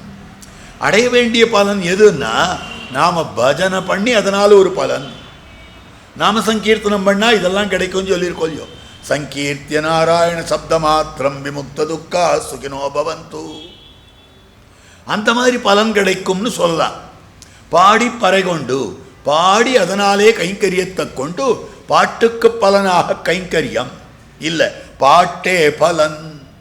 நம்பாடுவான் கைசிக புராணத்தில் பாடும்படியான விஷயம். அவன் பாடினான்னா ஒரு பலனை கருதி பாடினான்னா இல்லைன்றார். பட் புராணமே இல்லைன்னு சொல்கிறது. நான் அவனை நோக்கினாலும் சரி, நோக்காவிட்டாலும் சரி, காது கொடுத்து கேட்டாலும் சரி, கேட்காவிட்டாலும் சரி, அபாங்க வீட்சணம் பண்ணி பார்த்து கொண்டே அவன் கீழே தரையை பார்த்து கொண்டே பாடிட்டு போவான். நான் கேட்குறேன் இல்லைன்றது கிடையாது. அவன் என்னன்னா அதை பாடணும், பாடுறான். அப்போ பாடணுன்றதுக்காக பாடுறான்னா பாடுறதே பரம பிரயோஜனம். என் முன்பு வந்து பாடுவதே பரம பிரயோஜனமாக அவன் நினைத்து கொண்டிருக்கிறான். அதனால்தான் அவனை நம்பாடுவான்னு நான் நினைத்து கொண்டிருக்கிறேன். அப்போ பாடி மடிகோலாதே, இந்த ஆச்சாரியால் எத்தனை இடத்துல காட்டியிருக்கான். பாடி மடிகோலாதே, அவனை பாடிட்டு மடி இப்படி பிடிச்சா என்ன அர்த்தம்? அது அர்த்தம் இல்லை. எம்பெருமானுக்கு கைங்கரியம் பண்ணுறோன்னா கைங்கரியத்துக்காக கைங்கரியம். அதுவே பரமப்பிராபியம், பரமப்பிரயோஜனம். சூட கொடுத்த பூவை விலை கூவி விற்பாரை போலே நம்ம ஆச்சாரியால் காட்டுறார். நல்ல அழகான புஷ்பம் இருக்குது, இந்த தலையில் சூட்டிக்கோ அப்படின்னு கேட்டாக்கா, ஆனால் 1 முழம் இருக்குது, இன்னி தினத்தில் இந்த பூவை பார்த்தோம்னா 1 முழம் 120 ரூபாய்க்கு போகும், அதுக்காக 100 ரூபாய்க்கு விற்றுட்டு போயிடலாமே. சூட கொடுத்த பூவை விலை கூவி விற்பாரை போலே. அப்போ ஸ்வயம் பிரயோஜனமான பக்தி இதுதான் பாடுதலே பறை. இது ஆழ்வார் எங்கே காட்டுறார்? ஒழிவில் காலம் எல்லாம்னு திருவாய்மொழி.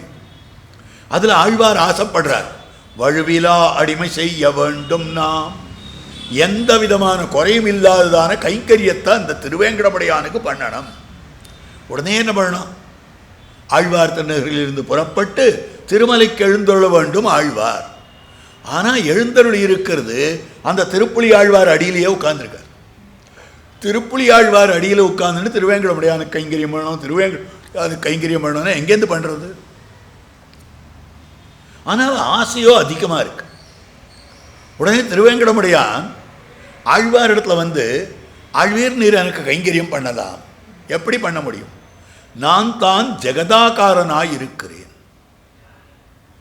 உலகத்தினுடைய வடிவாகவே நான் இருக்கிறேன், விஸ்வரூப தரிசனம் காட்டும்படியாக இருக்கிறது. அப்போ பார்த்ததெல்லாம் பெருமாளாவே தென்படுறார். புகழுநல் ஒருவன் என்கோ, அதுக்கு அடுத்த திருவாய்மொழி, புகழுநல் ஒருவன் என்கோ பொருவில் சீர் பூமி என்கோ திகழும் தன் பறவை என்கோ தீ என்கோ வாயு என்கோ நிகழும் ஆகாசம் என்கோ நீழ்சுடர் 2 என்கோ நிகழ்வில் வனைத்தும் என்கோ கண்ணனை கூவுமாறே. புகழுநல் ஒருவன் என்கோ, இந்த எம்பெருமானை என்னன்னு சொல்றது? புகழுநல் ஒருவன்னு சொல்றதா, பொருவில் சீர் பூமின்னு சொல்றதா, திகழும் தன் பறவைன்னு சொல்றதா, தீன்னு சொல்றதா, வாயுன்னு சொல்றதா, நிகழும் ஆகாசம்னு சொல்றதா, நீழ்சுடர் 2ன்னு சொல்றதா, என்னன்னு சொல்றது? எப்படி சொல்லுவேன் எப்படி சொல்லுவேன் எப்படி சொல்லுவேன்னு அலமந்து போகிறார். இந்த பாசுரத்தில் அடி எனக்கு ஒரு தனி அஃபினிட்டி. என்ன அஃபினிட்டினா, காஞ்சிபுரம் சுவாமி திடீர்னு ஒரு நாள், தேவா ஈடு முதல் 10 எடு, ஈடு 3ஆம் 10 எடு அப்படின்னா, சரின்னு 3ஆம் 10 எடுத்து, புகழுநல்லொருவன் என்கோ பதிகத்தை எடு, சரின்னு எடுத்து, அதை சேவின்னார். அதில் இருக்கக்கூடிய வியாக்கியானத்தை சேவிக்க சொன்னார். பங்கி பங்கியாக அதனுடைய அவதாரிக்கை அடியனுக்கு அர்த்தம் சொன்னார். என்ன தோணித்தோ என்ன காரணமோ தெரியல. அப்படி வரைச்சே அதில் ஒரு திருஷ்டாந்தம் காட்டுறார். ஆழ்வார் அந்த எம்பெருமானுடைய ஜெகதாகாரத்துவத்தை பார்த்தார். பார்த்த பொருளெல்லாம் பெருமாளாகவே அமைந்திருக்கிறது. அப்போ அந்த பெருமாளை இப்படி சொல்லுவனோ அப்படி சொல்லுவனோ அப்படி சொல்லுவனோன்னு அலமந்து போகிறார் அப்படின்ற இடத்துக்கு ஒரு திருஷ்டாந்தம் காட்டுறார். மகாபாதத்திலே ஒரு பெரிய மாந்தோப்புக்கு சொந்தக்காரன் அவன் ஒரு நாள் போய் பார்க்கிறான். மாலை வேளையில் நிறைய பழங்கள் பழுத்திருக்கு. நாளை காலை எல்லாரையும் பல பேர் ஆட்களை அழைத்து கொண்டு வந்து இந்த பழத்தெல்லாம் பறித்து கொண்டு வந்து நாம் சந்தையில் மார்க்கெட்டில் விற்றுடணும் அப்படின்னு முடிவு பண்ணால் பெரிய பெரிய மாம்பழங்கள். அவன் போகாத காலம் இவன் சங்கல்பம் பண்ணிட்டு போனான். இன்றைக்கி ராத்திரி பெரிய காற்று, அந்த காற்றுல மொத்த பழமும் உழுந்துடுத்து. காலை வந்து பார்த்தா பழங்கள்லாம் கீழே இருக்குது, எல்லாம் வசந்த நல்ல பழமாக இருக்குது. உடனே இவனே கோணி எடுத்துனா இந்த பழத்தை எடுக்கலாமா அந்த பழத்தை எடுக்கலாமா அந்த பழத்தை எடுக்கலாமா, அவனுக்கு அவ்வளவு கன்ஃபியூஷன். அவனுக்கு என்ன பண்ணுறதுன்னு தெரியாத போகிறது. இதை சொல்லுவோமா அதை எடுப்போமா அதை எடுப்போமான்னு. அந்த மாதிரியாக ஆழ்வார் அந்த எம்பெருமானுடைய ஜெகதாகாரத்துவத்தை பார்த்தார். அர்ஜுனனுக்கு விஸ்வரூபம் காட்டினார் போலே ஆழ்வாருக்கு ஜெகதாகாரத்துவத்தை காட்டினான் எம்பெருமான். அதை பார்த்தவரான ஆழ்வார் அவனை புகழனுள் ஒருவன்னு சொல்லுவேனா, பொருவில் சீர் பூமின்னு சொல்லுவேனா, இந்த பழத்தை எடுப்பனா அந்த பழத்தை எடுப்பனான் அவன் அலமந்தார் போலே ஆழ்வாரும் அலமந்தார். இந்த பந்தியை சாய்க்கிற போது சுவாமி அப்படியே கதறியிருக்கார். ஆழ்வாருடைய முழு பாவமும் அவருக்கு வந்திருக்கு. அந்த மாதிரி அமைந்திருக்கக்கூடிய நிலை. அதனால் இந்த பாசுரம் வந்தாலே எனக்கு ஒரு அஃபினிட்டி. அது சுவாமி உட்கார வச்சு அடியனை சேவிக்க சொல்லி பந்தியை சேவிக்க சொல்லி அவருக்கு இதுக்கு அர்த்தம் சொன்னார். பூர்த்தியாக அந்த அவதாரிக்கு முழுக்க அர்த்தம் சொல்லிட்டு சரி வச்சு அப்படின்னார். என்ன காரணம் அதெல்லாம் அடியனும் கேட்கல, அவரும் சொல்லலை. அந்த மாதிரி அமைந்திருக்கக்கூடிய விஷயம். அப்போ ஆழ்வார் அந்த எம்பெருமானுடைய ஜெகதாகாரத்துவத்தை பேசினார். இதை மணவாள மாமனிகள் பாசுரம் பாடுறார். இப்போ சொன்னதுக்கு விஷயத்துக்கு இங்கே தான் வருது முக்கியமான விஷயம். ஒழிவில் காலத்தில் ஆழ்வார் கைங்கரியம் பண்ண வேண்டும் திருவேங்கடமுடையானுக்குன்னு ஆசைப்பட்டார். திருவேங்கடமுடியான் ஆழ்வாருக்கு ஜெகதாகாரத்துவத்தை உலகமெல்லாம் நானாய் இருக்கிறேன்றதை காட்டினார். உடனே ஆழ்வார் அதை பாட்டு பாடினார். இந்த பாட்டே கைங்கரியம். இந்த பாட்டை தவிர வேற கைங்கரியம் இல்லை. திருவேங்கடமுடியானுக்கு கைங்கரியம்னா ஆகாச கங்கையிலிருந்து தீர்த்தம் எழுந்துருளை பண்ணி கொண்டு வர வேண்டும், யமுனத்துறையில் உட்காந்து புஷ்பம் மாலை கட்ட வேண்டும், இதெல்லாம் கைங்கரியம்தான். இந்த கைங்கரியமெல்லாம் ஆழ்வார் பண்ணலை. அந்த திருவேங்கடமுடையானுக்காக அவனுடைய ஜெகதாகாரத்துவத்தை பாடினார். அதனால் அமைந்திருக்கக்கூடியது இது கைங்கரியமாயிற்று. மணவாள மாமனியர் காட்டுறார், புகழொன்னுமால் எப்பொருள்களும் தானாய் நிகழ்கின்ற நேர்காட்டி நிற்க மகிழ்மாற எங்கும் அடிமை செய்ய இச்சித்து வாச்சிகமாய் அங்கடிமை செய்தான் முன்பால். அங்குனா திருவேங்கடத்தில். அப்போ பாடுறதே கைங்கரியம் தானே. பாடிப்பறை கொண்டுனா பாடுதலே பறையாக அமைந்திருக்கக்கூடியது. பாடுதலை கொண்டு பாடி அதையே பறையாக கொண்டுன்னு அர்த்தம். அப்படி அமைந்திருக்கக்கூடிய இந்த பாசுரத்திலே அமைந்திருக்கக்கூடிய சப்தங்கள் சன்னிவேசங்கள் ஆழ்வார குறிப்பதாக அமைந்திருக்கக்கூடியது. கீழ்வானம் வெள்ளன்று. கீழ்வானம் வெளுத்து விட்டது. பல அர்த்தங்கள் இருக்குதுக்கு. ஆச்சாரியனுடைய உபதேசத்தினாலே என்ன ஆச்சு தெரியுமா? மேல்வானம்னா பரமபதம். பரமபதத்தில் யாருக்கும் உபதேசமே தேவையில்லை. எதுக்காக உபதேசம் பண்ணணும் பரமபதத்தில்? இங்கே தானே உபதேசத்தினுடைய தேவை இருக்கிறது. அதனால் ஆச்சாரியனுடைய உபதேசத்தினாலே இந்த கீழ்வானமானது வெளுத்து விட்டு இருக்கிறது. ஆழ்வார் பகவத் பரத்துவ உபதேசம் பண்ணினார். ஜனங்களெல்லாம் ஸ்ரீ வைஷ்ணவர்கள் ஆனார்கள் என்ன ஒன்னந்தேவும் கையார் சக்கரம் பொலிக பொலிகா இதெல்லாம் பார்த்தோம். ஏற்கனவே விண்ணப்பம் பண்ணியிருக்கிறேன். அப்போ ஆழ்வாருடைய உபதேசத்தை கேட்டு பலரும் திருந்தி இருக்கிறார்கள். ஆழ்வார் எல்லாரையும் திருத்துறார். இது ஆச்சாரியர் தீர்ந்த சூத்திரம். ஆழ்வாருடைய சிஷ்யர்கள் யார் யாருன்னா எல்லாரும் தான். வேத வேத்திய வைதிக உபதேசம் ஆவித்யர் அளவிலே, வேதத்தினுடைய உபதேசம், வேத்தியனான கண்ணனுடைய உபதேசம், வைதிகர்களான ரிஷிகளுடைய உபதேசம், இதெல்லாம் யாருக்கு அமைந்திருக்குன்னா ஆவித்யா பிராகிருதா புரோக்தா. ஞானமே இல்லாதவனா இருக்கிறானே அவனுக்கு, அவளுக்கு உபன்யாசம் பண்ணுறாய் வாழலாம். ஆனால் ஆழ்வார் அக்ஞர், ஒன்றுமே தெரியாதவாளையும் கூப்பிட்டு வச்சு உபன்யாசம் பண்ணுறார். ஞானாதிகர், அதிகமான ஞானம் படைத்தவர்களை கூப்பிட்டும் உபன்யாசம் பண்ணுறார். ஞான விசேஷ யுக்தர், மிக மிக அதிகமான ஞானம், சிறந்த ஞானம் படைத்தவர்களுக்கும் உபதேசம் பண்ணுறார். சர்வஜன், எல்லாம் தெரிஞ்ச பகவானுக்கும் உபதேசம் பண்ணுறார். இது ரொம்ப ஆச்சரியமான விஷயம். இப்படின்னு உபதேசம் பண்ணுறார். அப்படின்னா ஒன்றுமே தெரியாதவாளுக்கு உய்ய புகுமாறும், அறியாதார்க்கு உய்ய புகுமாறும். அறியாதார் நம்மளை போல இருக்கிறவர். நமக்கெல்லாம் அகுதே உய்ய புகுமார் என்று கண்ணன் கழல்கள் மேல் கொய்பூம் பொழில் சூழ் குருகூர் சடகோபன் குத்தேவல்கள் செய்கோலத்தாயிரம் சீர்தொடைப்பாடல் இவபத்தும் அக்காமல் கற்பவர் ஆள் துயர் போய் உய்யற்பாலரே அகுதே திருநாரணந்தாள் காலம்பெறச் சிந்தித்துமினோ. திருநாராயண பெருமாளுடைய திருவடித்தாமரைகளை நீங்கள் சிந்தித்து அவருடைய திருவடித்தாமரைகளை அடையுங்கள். அகுதே உய்ய புகுமாறு, அதுதான் நீங்கள் வாழ்வதற்குண்டானதான வழியே ஒழிய மத்தொன்னில்லை என்று நமக்கு உபன்யாசம் பண்ணிட்டார். அதுக்கு மேலே தெரிவிக்கக்கூடிய வார்த்தையாக அமைந்திருக்கிறது. இக்கரை ஏறினார்க்கு இன்ப வெள்ளமும். இக்கரை ஏறினார், அக்கரைனா சம்சாரம், இக்கரைனா பரமபதம். பரமபதத்துக்கு போக ஒருப்பட்டிருக்கக்கூடிய முமுட்சுக்களாக இருக்கக்கூடியவர்களுக்கு நீங்கள் பரமபதத்திலே போர்னீர்களே, ஆனால் அங்கே பரமபத ஆனந்தம் எப்படி இருக்கும்னு விவரித்து காட்டுகிறார் பல பாசுரங்கள். அப்போது எம்பெருமான பத்திட்டோம், அவன் அடைஞ்சா என்ன கிடைக்கும் என்ன கிடைக்கும் சந்தேகமே வேண்டாம். இந்தந்த ஆனந்தங்கள்லாம் கிடைக்கும். சூழ்விசும் வணிமிகில் தூரிய முழக்கினா ஆழ்கடலை கையெழுத்தாடின அதெல்லாம் காட்டி கொடுத்துருக்கிறார். அடுத்தது நிலையறியாதார்க்கு ஆழங்காலும்.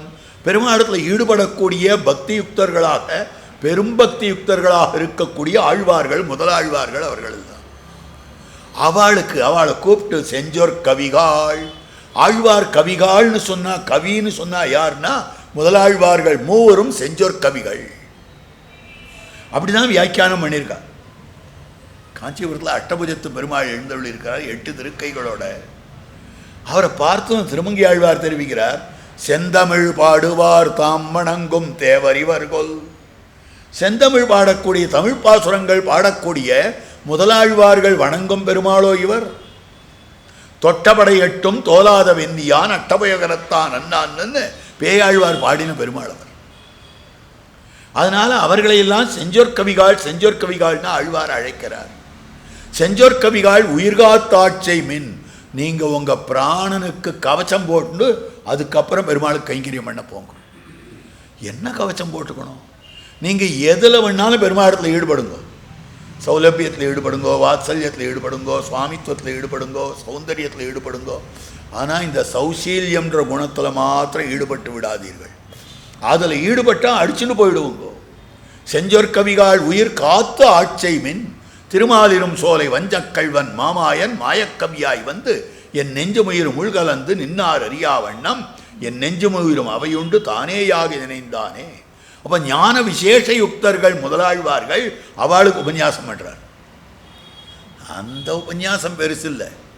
பெருமாள் என்ன பண்ணார்னா, ஆழ்வீர் வாரும் பரவத்துக்கு போகலாம் போகலாம் போகலாம். சரி, நீ சொன்னபடியே நான் வரேன். நான் சொல்கிறபடி நீ எனக்கு பரவதம் கொடுக்கணும். ஆஹா, கொடுக்குறேனே அப்படின்னதும் ஆழ்வாருடைய நெஞ்சு தடை போட்டது. ஆழ்வீர் நீர் கீழே என்ன சொன்னீர்?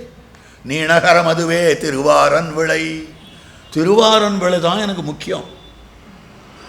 எனக்கு தெளிவிசும் பேரலுற்றால் பரமபதத்துக்கு போனாலும் திருவாரன் விளைக்கு வரலான்னு சொன்னால் அங்கேருந்து வந்துடுவோம். இங்கே நான் இதை போல ஒரு க்ஷேத்திரம் உண்டான்னா பரமபதம் இனிமையான்னா அப்படின்னு சொல்லிட்டு இருந்தார்.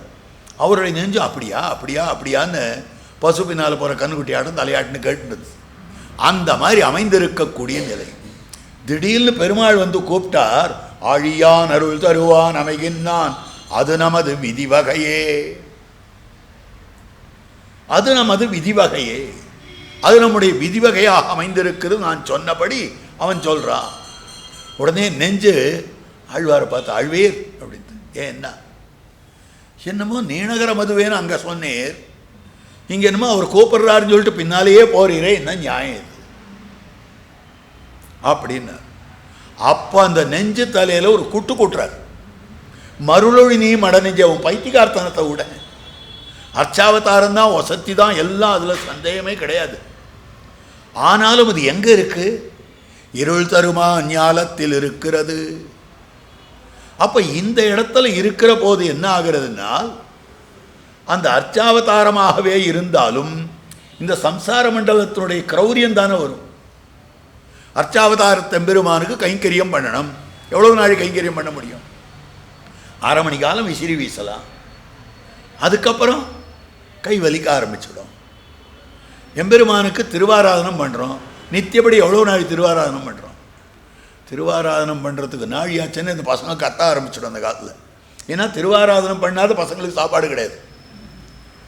இவா ஸ்கூல் போனோம்.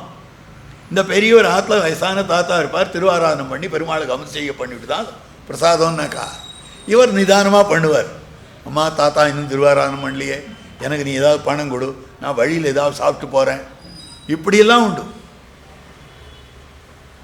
அப்போது இந்த திருவாராதனத்தை எவ்வளோ நாள் பண்ண முடியறது? ஒரு 1/2 மணி காலம் பண்ணலாம், 1 மணி காலம் பண்ணலாம், 2 மணி காலம் பண்ணலாம். நமக்கு பசி எடுக்கிறது, தாகம் எடுக்கிறது, கை வலிக்கிறது, தூக்கம் வருது, எல்லாம் வந்து சேர்ந்துடுறது. தொடர்ந்து அந்த கைங்கரியத்தை பண்ண முடியாது. ஏன்னா பிரகிருதி சம்பந்தம் இது தன் பக்கலிலே இழுத்து விடக்கூடியது. அதனால் மருளொழினி, இதுக்கு நீ இடம் கொடுத்த அர்ச்சாவதாரம்னு சொன்னால் இதால் நீ கபலீகரம் பண்ணப்படுவாயே ஒழிய இது இந்த இடத்துல பகவத் அனுபவம் பண்ண முடியாது. உன்னுடைய மருளை ஒழித்து விடுவாயாக. இந்த இடம் ரொம்ப ஆச்சரியமான இடம். அதாவது காஞ்சிபுரம் சுவாமி தம்முடைய காலக்ஷேபத்தில் சொன்ன விஷயமா இது. அடியனுக்கு காலக்ஷேபம் சாதிச்ச ஆச்சாரியன் சுவாமி சாதிச்சார் ஏகே சடோபாச்சார்ன்ற சுவாமி. ரொம்ப அழகான விஷயம். அயோத்தியில் அம்மாஜி மந்திர் சக்கரவர்த்தி திருமணார் சன்னிதி இருக்கு. அதை யோகி பார்த்தாதிங்கார் சுவாமி, அயோத்தி சிங்கம்மா, இவர்கள் 2 பேருமே நன்னா நிர்வாகம் பண்ணிட்டு இருந்தார். அப்போ அவளுக்கு கொஞ்சம் தன தட்டுப்பாடு, பணம் தட்டுப்பாடு ஏற்பட்டது. இதை தெரிஞ்சுண்டு ஒரு வட இந்தியக்காரர் இந்த கோவிலை எங்கிட்ட கொடுத்துருங்கோ, நாங்கள் நன்னா நடத்துகிறோம் அப்படின்னு சொன்னார். அதெல்லாம் பார்க்கலாம், எங்கள் ஃபினான்ஷியல் பொசிஷன்லாம் சரியாக போயிடும், நீங்கள் கவலைப்படாதங்கோ, எங்கள் பீப்புள் நிறைய பேர் இருக்கா, அவள்லாம் சப்போர்ட் பண்ணுவா அப்படின்னு சொல்லி அவரை பேசி அனுப்பிச்சுட்டார். அதுக்கப்புறம் அந்த அம்மா கேட்குறா, என்ன கேட்குறான்னா, அவர் தான் வந்து அந்த வட இந்தியக்காரர் தான் வந்து கேட்டாரே, இந்த பக்கத்துக்காரர் சந்நிதியை கொடுத்துட்டா நாம் சிரமம் இல்லாமல் இருக்கலாமே, நாம் சிந்தை இல்லாமல் பகவத் சிந்தனத்தோட மாத்திரம் இருந்துட்டு இருக்கலாமே. இப்போ இந்த சந்நிதியினுடைய நிர்வாகம், இதில் ஆர் வந்தா எப்படி, அர்ச்சகராக ஏற்பாடு பண்ணுறது, என்ன பண்ணுறது, எவ்வளோ கஷ்டம். ஒரு சந்நிதி நிர்வாகம்ன்றது சாமானிய விஷயம் இல்லை அப்படின்னார். அப்போது அவர் இந்த பந்தியை சொன்னாராம், மருளொழினி மடநெஞ்சே அப்படின்னாராம். அப்படின்னா என்ன அர்த்தம்? இந்த பைத்தியக்காரன் எண்ணத்தை விடு. ஏன் விடுன்னு சொன்னால், அவனுக்கு இடம் கொடுத்தால் மொத்தத்தையும் கபலீகரம் பண்ணிடுவான், அவனாகவே இது ஆகிடும். இதுவாக அவனாக மாட்டான், அவனாகவே இதுவாகிடும், இந்த சந்நிதி ஆகிடும்.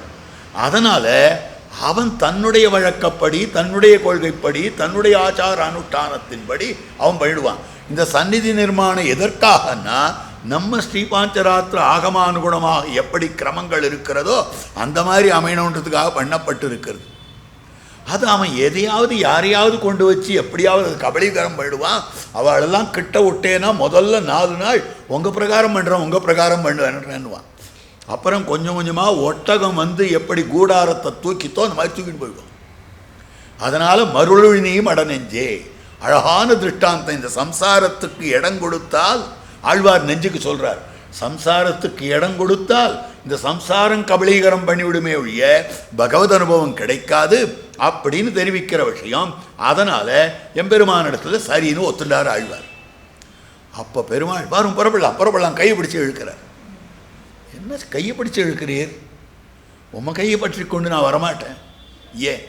சுத்தாத்மாவை எடுத்துக்கொண்டு செல்லும். இந்த சரீரத்தோடையே நான் வந்தேனே, ஆனால் என்ன ஆகும் தெரியுமா? எந்த சரீரத்துக்கு பயந்து கொண்டு இந்த உலகத்தை விட்டு வரணும்னு ஆசைப்படுறனோ இது அங்கே வந்து சேர்ந்துடும். இந்த உடம்போடு பெருமாள் நம்மளை பரமபதத்துக்கு அழைச்சின்னு போகிறாருன்னு வச்சுக்கலாம். அங்கே இருக்கிற ஆனந்தத்தை தாங்கிறதுக்கு வித்ஸ்டாண்ட் பண்ணுறதுக்கு இந்த சரீரத்துக்கு இது கிடையாது. போர்வை சால்வை ஸ்வெட்டர் இல்லாத பத்ரிகாசிரமத்தில் போயிருக்க முடியுமா நம்மால்? அதை வித்ஸ்டாண்ட் பண்ணுறதுக்கே இந்த சரீரத்துக்கு இடம் கிடையாது. பரமபதத்தை ஆனந்தத்தை வித்ஸ்டாண்ட் பண்ணும். முதல் விஷயம். சரி, நான் ஸ்பெஷல் கெப்பாசிட்டி கொடுக்குறேன்னு சொல்லிட்டு பெருமாள் கெப்பாசிட்டி கொடுத்தாலும் இந்த உடம்பு தானே, பிராகிருத சரீரம் தானே. இங்கே இருக்கிற தலைவலி அங்கேயும் வரும், இங்கே இருக்கிற கால்வலி அங்கேயும் வரும், இங்கே இருக்கிற நீ பெயின் அங்கேயும் வரும். அப்போ நமக்கு இங்கே இருக்கிற வியாதி வெக்கைகள்லாம் அங்கேயும் வந்து, ஐயோ தலைவலிக்கிறது, கோயிலுக்கு வரையா? இல்லை, ஜுரம் வர முடியல. எத்தனை பேர் சொல்கிறோம், எனக்கு உடம்பு சரியில்லாத போயிடுது வர முடியல, சிகிச்சை எடுத்துட்டு இருக்க வர முடியல. அப்போது இங்கே இருக்கக்கூடிய அனுபவமானது நமக்கு சிரமப்படுத்தக்கூடியது. அப்போ எம்பெருமான் என்ன பண்ணினான் என்னால், ஆழ்வீர் வாரும் வாரும் என்று அழைக்க, அப்போ அந்த எம்பெருமானுக்கு சரீரத்தை பற்றி ஆழ்வார் உபன்யாசம் பண்ணுறார். பொங்கைம்புலனும் பொரியைந்தும் கருமேந்திரியம் ஐம்பூதம் இங்கே உயிரே பிறகிருதி மானாங்கார மனங்களே. கண்ணா, இது பாஞ்ச பௌத்திகமான சரீரம். இந்த சரீரத்தோடு நீ அழைச்சின்னு போகணும்னு பார்க்கிறியே, வேண்டாம். இது 24 தத்துவங்களாலான சரீரம், பிராகிருதமான சரீரம். இந்த சரீரத்தை நீ விட்டு சுத்தாத்மாவை அழைத்து கொண்டு செல்லன்னு கரையேத்தும் அவனுக்கு நாளாரும். 24 தத்துவங்களால் ஆனது இது அப்படின்னு அவனுக்கு உபன்யாசம் பண்ண வேண்டியிருந்தது. அப்போ ஆழ்வார் யார் யாருக்கு உபன்யாசம் பண்ணுறார்னா, எல்லாருக்கும் உபன்யாசம் பண்ணுகிறார். கீழ்வானம் வெள்ளன்று. இந்த உலகத்தில் இருக்கக்கூடிய அத்தனை பேருக்கும் இருக்கிறவாளை 4 தானே பிரிக்க முடியும். தெரியாதவன், தெரிஞ்சவன், நன்னா தெரிஞ்சவன், எல்லாம் தெரிஞ்சவன். தெரியாதவன் நாம, தெரிந்தவர்கள் ஆச்சாரியர்கள், நன்னா தெரிந்தவர்கள் ஆழ்வார்கள், எல்லாம் தெரிந்தவன் எம்பெருமான். இருக்கிறவாளை சேத்தனர்களை இந்த குரூப்பில் அடைக்கலாம். 4 குரூப் தான். அப்போ இந்த 4வருக்குமே ஆழ்வார் இங்கே உபதேசம் பண்ணுறார். அப்போ கீழ்வானம் வெள்ளன்று, வெளுத்ததுன்னா சுத்தசத்துவமயமாகிவிட்டது, ஞானமயமாக ஆகிவிட்டது. எருமை சிறுவீடு மேய்வான் பரந்தனகான். சரி, இந்த ஆச்சாரியனுடைய உபதேசத்தை கேட்டு பல பேர் திருந்துறான். சில பேர் இந்த உபதேசத்துக்கு வெளியில் போயிடுறான். அவள்லாம் என்ன பண்ணுறான்னாக்கா இந்த கோஷ்டிக்கே வரதில்லை. ஐயோ அதெல்லாம் நமக்கு வேலைக்கு ஆகாது, நம்மால் அந்த பக்கமே போக முடியாது. நீ போய்க்கோ கோவிலுக்கு, நீ போய்க்கோ உபன்யாசத்துக்கு, நீ போய்க்கோ ஆச்சாரியனோட உபதேசத்துக்கு, நீ சமாஷ்டனம் பண்ணிக்கோ, எனக்கு வேண்டாம் சொல்கிறவா எத்தனை பேர் இருக்கு. அவர்கள் எல்லாம் தாமச பிரகிருதிகள். அந்த தாமச பிரகிருதிகளானபடியாலே எருமைகளாக இருக்கிறார்கள். எருமைனா கருப்பாக இருக்கும், அது தமோகுண பிரகிருதி. அது சிறுவீடு மேய்வான் பரந்தனா. பெருவீடு பரமபதம், சிறுவீடு இந்த உலகத்து இன்பம், இந்திரியங்களுக்கு இறை கொடுக்கக்கூடிய இன்பம். பெருவீடுனா பரமபதம். நம் பெருவீடு தந்தோம். முமுட்சுக்கள் எல்லாம் பெருவீட்டை நோக்கி போய்கொண்டிருக்கிற போது இவர்கள் சிறுவீட்டை நோக்கி போய்கொண்டிருக்கிறார்கள். யா பிரீத்திர் அவிவேகானாம் விஷயேஷு அனபாயினி. பிரகலாத ஆழ்வான் தெரிவிக்கக்கூடிய வார்த்தை. பகவானே, நரசிங்க பெருமானே, தேவரீர் இடத்துல எனக்கு நிலையான பிரீத்தி இருக்க வேண்டும். எவ்வளவு ஆசை இருக்க வேண்டும்னு கேட்டார். யா பிரீத்தி அவிவேகானாம், விவேகம் இல்லாதவர்களுக்கு, தமோகுண நிஷ்டர்களாக இருக்கக்கூடியவர்கள் இருக்கிறார்களே, அப்படிப்பட்டவர்களுக்கு எந்த பிரீத்தியானது விஷயங்களிலே, சப்த ஸ்பர்ஷ ரூபரச கந்தங்களாகிற விஷயங்களிலே இருக்கிறதோ அந்த பிரீத்தியானது எனக்கு ஒன்னிடத்தில் வரணும். என்ன அழகான திருஷ்டாந்தம் பாருங்க. காமுகனுக்கு காமினி நிலத்திலே இருக்கக்கூடிய பிரீத்தியானது ஒரு பக்தனுக்கும் பகவானிடத்தில் இருக்க வேண்டும். அதைத்தானே காட்டி கொடுத்து இருக்கிறார்கள். அப்படி பார்க்கிற பொழுது இந்த இடத்துல அமைந்திருக்கிற வார்த்தையாக அமைந்திருக்கு. விலட்சணமாக ஆழ்வார் போவான் போகின்னாரை போகாமல் காத்து பாடி பறைகொண்டு உன்னை கூவான் வந்து நின்னோம் கோதுகலமுடைய பாவாய் எழுந்திராய் பாடி பறைகொண்டு மாவாய் பிளந்தானை மல்லரை மாட்டிய தேவாதி தேவனை சென்று நாம் சேவித்தால். மாவாய் பிளந்தானை கேசிவதம் செய்திருக்கக்கூடிய நிலை. இப்போ மாவாய் பிளந்தானைனா என்ன அர்த்தம் தெரியுமா? மான்னா ஒரு விலங்கு, ஒரு அனிமல்னு அர்த்தம், அவ்வளோதான். மான்னா குதிரைன்னு ஸ்பெஷலாக ஒரு அர்த்தம் இருக்கு. பொதுவான அர்த்தம் மா மனிதன் இருக்கு, மக்கள்னு சொல்றது. மனிதர்கள் அல்லாதவர்கள் என்ன சொல்லுவாங்கன்னா மாக்கள். செவியில் சுவையுணரா வாயுணர்வின் மாக்கள் அவியினும் வாழினும் என். செவியின் சுவையுணரா வாயுணர்வின் மாக்கள். காதால கேட்டு அர்த்தங்களை தெரிந்து கொள்ளக்கூடிய அந்த சுவையை தெரிந்து கொள்ளாத வாயுணர்வின், வாயால் சாப்பிட்டு இது தித்திப்பாக இருக்குது, இது புளிப்பாக இருக்குது, இது நன்னா இருக்குது, இது ரொம்ப டேஸ்ட்டாக இருக்குது, இது டெலிஷியஸ் ஃபுட் அப்படின்னெல்லாம் அந்த உணர்வு இருக்கக்கூடியவர்களை பற்றி திருவள்ளுவர் சொல்கிறார் மாக்கள். மக்கள்னு சொல்லலை. மக்கள்னா ஜனங்கள்னு அர்த்தம். மாக்கள்னா மான்னு சொன்னால் விலங்குன்னு அர்த்தம். விலங்கு. மா வாய் பிளந்தான். விலங்க போலே ஞானேன ஹீனஹா பசுபி சமானஹான்னு சொல்லத்தக்கவர்களாக இருக்கக்கூடியவர்கள் மாக்கள். ஞானமே இல்லாதவர்கள். அவ எதையாவது சொல்லுவார். அவர்களுடைய வாய் பிளந்தானை, அவருடைய வாயை தகரடிக்கக்கூடியவர். நம்முடைய ஆச்சாரியர்கள் விரோதி நிரசன சீலர்களாகவும் அமைந்திருந்தார்கள். எம்பெருமானார் எத்தனை பேர் ஜெயித்திருக்கிறார். தொண்டனூரில் எத்தனை பேர் ஜெயித்திருக்கக்கூடிய நிலை.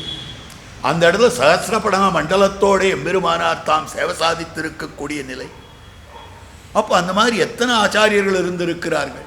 முற்பட துவயத்தை கேட்டு பரபட்ச பிரதிக்ஷேபத்துக்கூடலாக நியாய மீமாம்சைகளை அதிகரித்து போதுபோக்குவது மருளிச் செயலிலேயாம் நம் பிள்ளையைப் போலே. பரபட்ச பிரதிக்ஷேபத்துக்கூடலாக இந்த வைதிக தர்மத்துக்கு, இந்த சனாதனமாக இருக்கக்கூடிய இந்த தர்மத்துக்கு ஆரார் விரோதியாக வருகிறார்களோ அவளெல்லாம் ஜெயிக்க வேண்டும். எம்பெருமானாரை பற்றி காட்டுகிற போது சாருவா கமத நீரு செய்து சமணச் செடி கனல் கொளுத்தியே சாக்கியக்கிரி வற்று வித்து மிகு சாங்கியக்கிரி முறித்திடா மாறு செய்திடு கநாதவாதியர் வாய்தகர்த்து மேல் வந்த பாசுபதர் விஞ்சியோடும் வகை வாது செய்த எதிராசனார். அருசமய செடியதனை அடியறுத்தான் வாழியே. வேதத்துக்கு புறம்பாக இருக்கக்கூடிய சாங்கியம் உலூக்கியம் இத்தியாதியான மதங்களை அடியறுத்தான் வாழியே. அடர்ந்து வரும் குதுட்டிகளை அறத்துறந்தான் வாழியே. எதிர்த்து வரக்கூடியவர்களா இருக்கக்கூடிய வேதத்துக்கு தப்பர்த்தம் சொல்லக்கூடியவர்களை அறத்துறந்தான் வாழியே. நாட்டிய நீசச்சமயங்கள் மாண்டனா. நாரணனை காட்டிய வேதம் களிப்புத்தது. தென்குருக வள்ளல் வாட்டமிலா வண்டமிழ் மறைவாழ்ந்தது மண்ணுலகில் ஈட்டிய சீலத்து எம்பி ராமானுசன் இயல்பு கண்டே. அப்போ விரோதி நிரசன சீலத்துவம் என்பது அற்புதமாக அமைந்திருக்கிறது. அவர்களுடைய வாய் பிளத்தல், அவர்களுடைய வாக்குகளை பிளத்தல், எந்த இடத்துல பார்த்தாலும் கூட எம்பெருமானார் அவர்களை கண்டித்தார்னா ஒரு இடத்துலையும் தப்பாகவே பேசல. ஸ்ரீபாஷ்யமோ வேதாந்த சாரமோ வேதாந்த தீபமோ வேதார்த்த சங்கிரகமோ அந்த இடத்துல யாரையுமே நிந்திச்சு பேசல. அவளுக்கு ஞானம் இல்லை இந்த மாதிரி சொல்லிட்டா, அந்த மாதிரி ஒரு வார்த்தையும் சொல்லலை.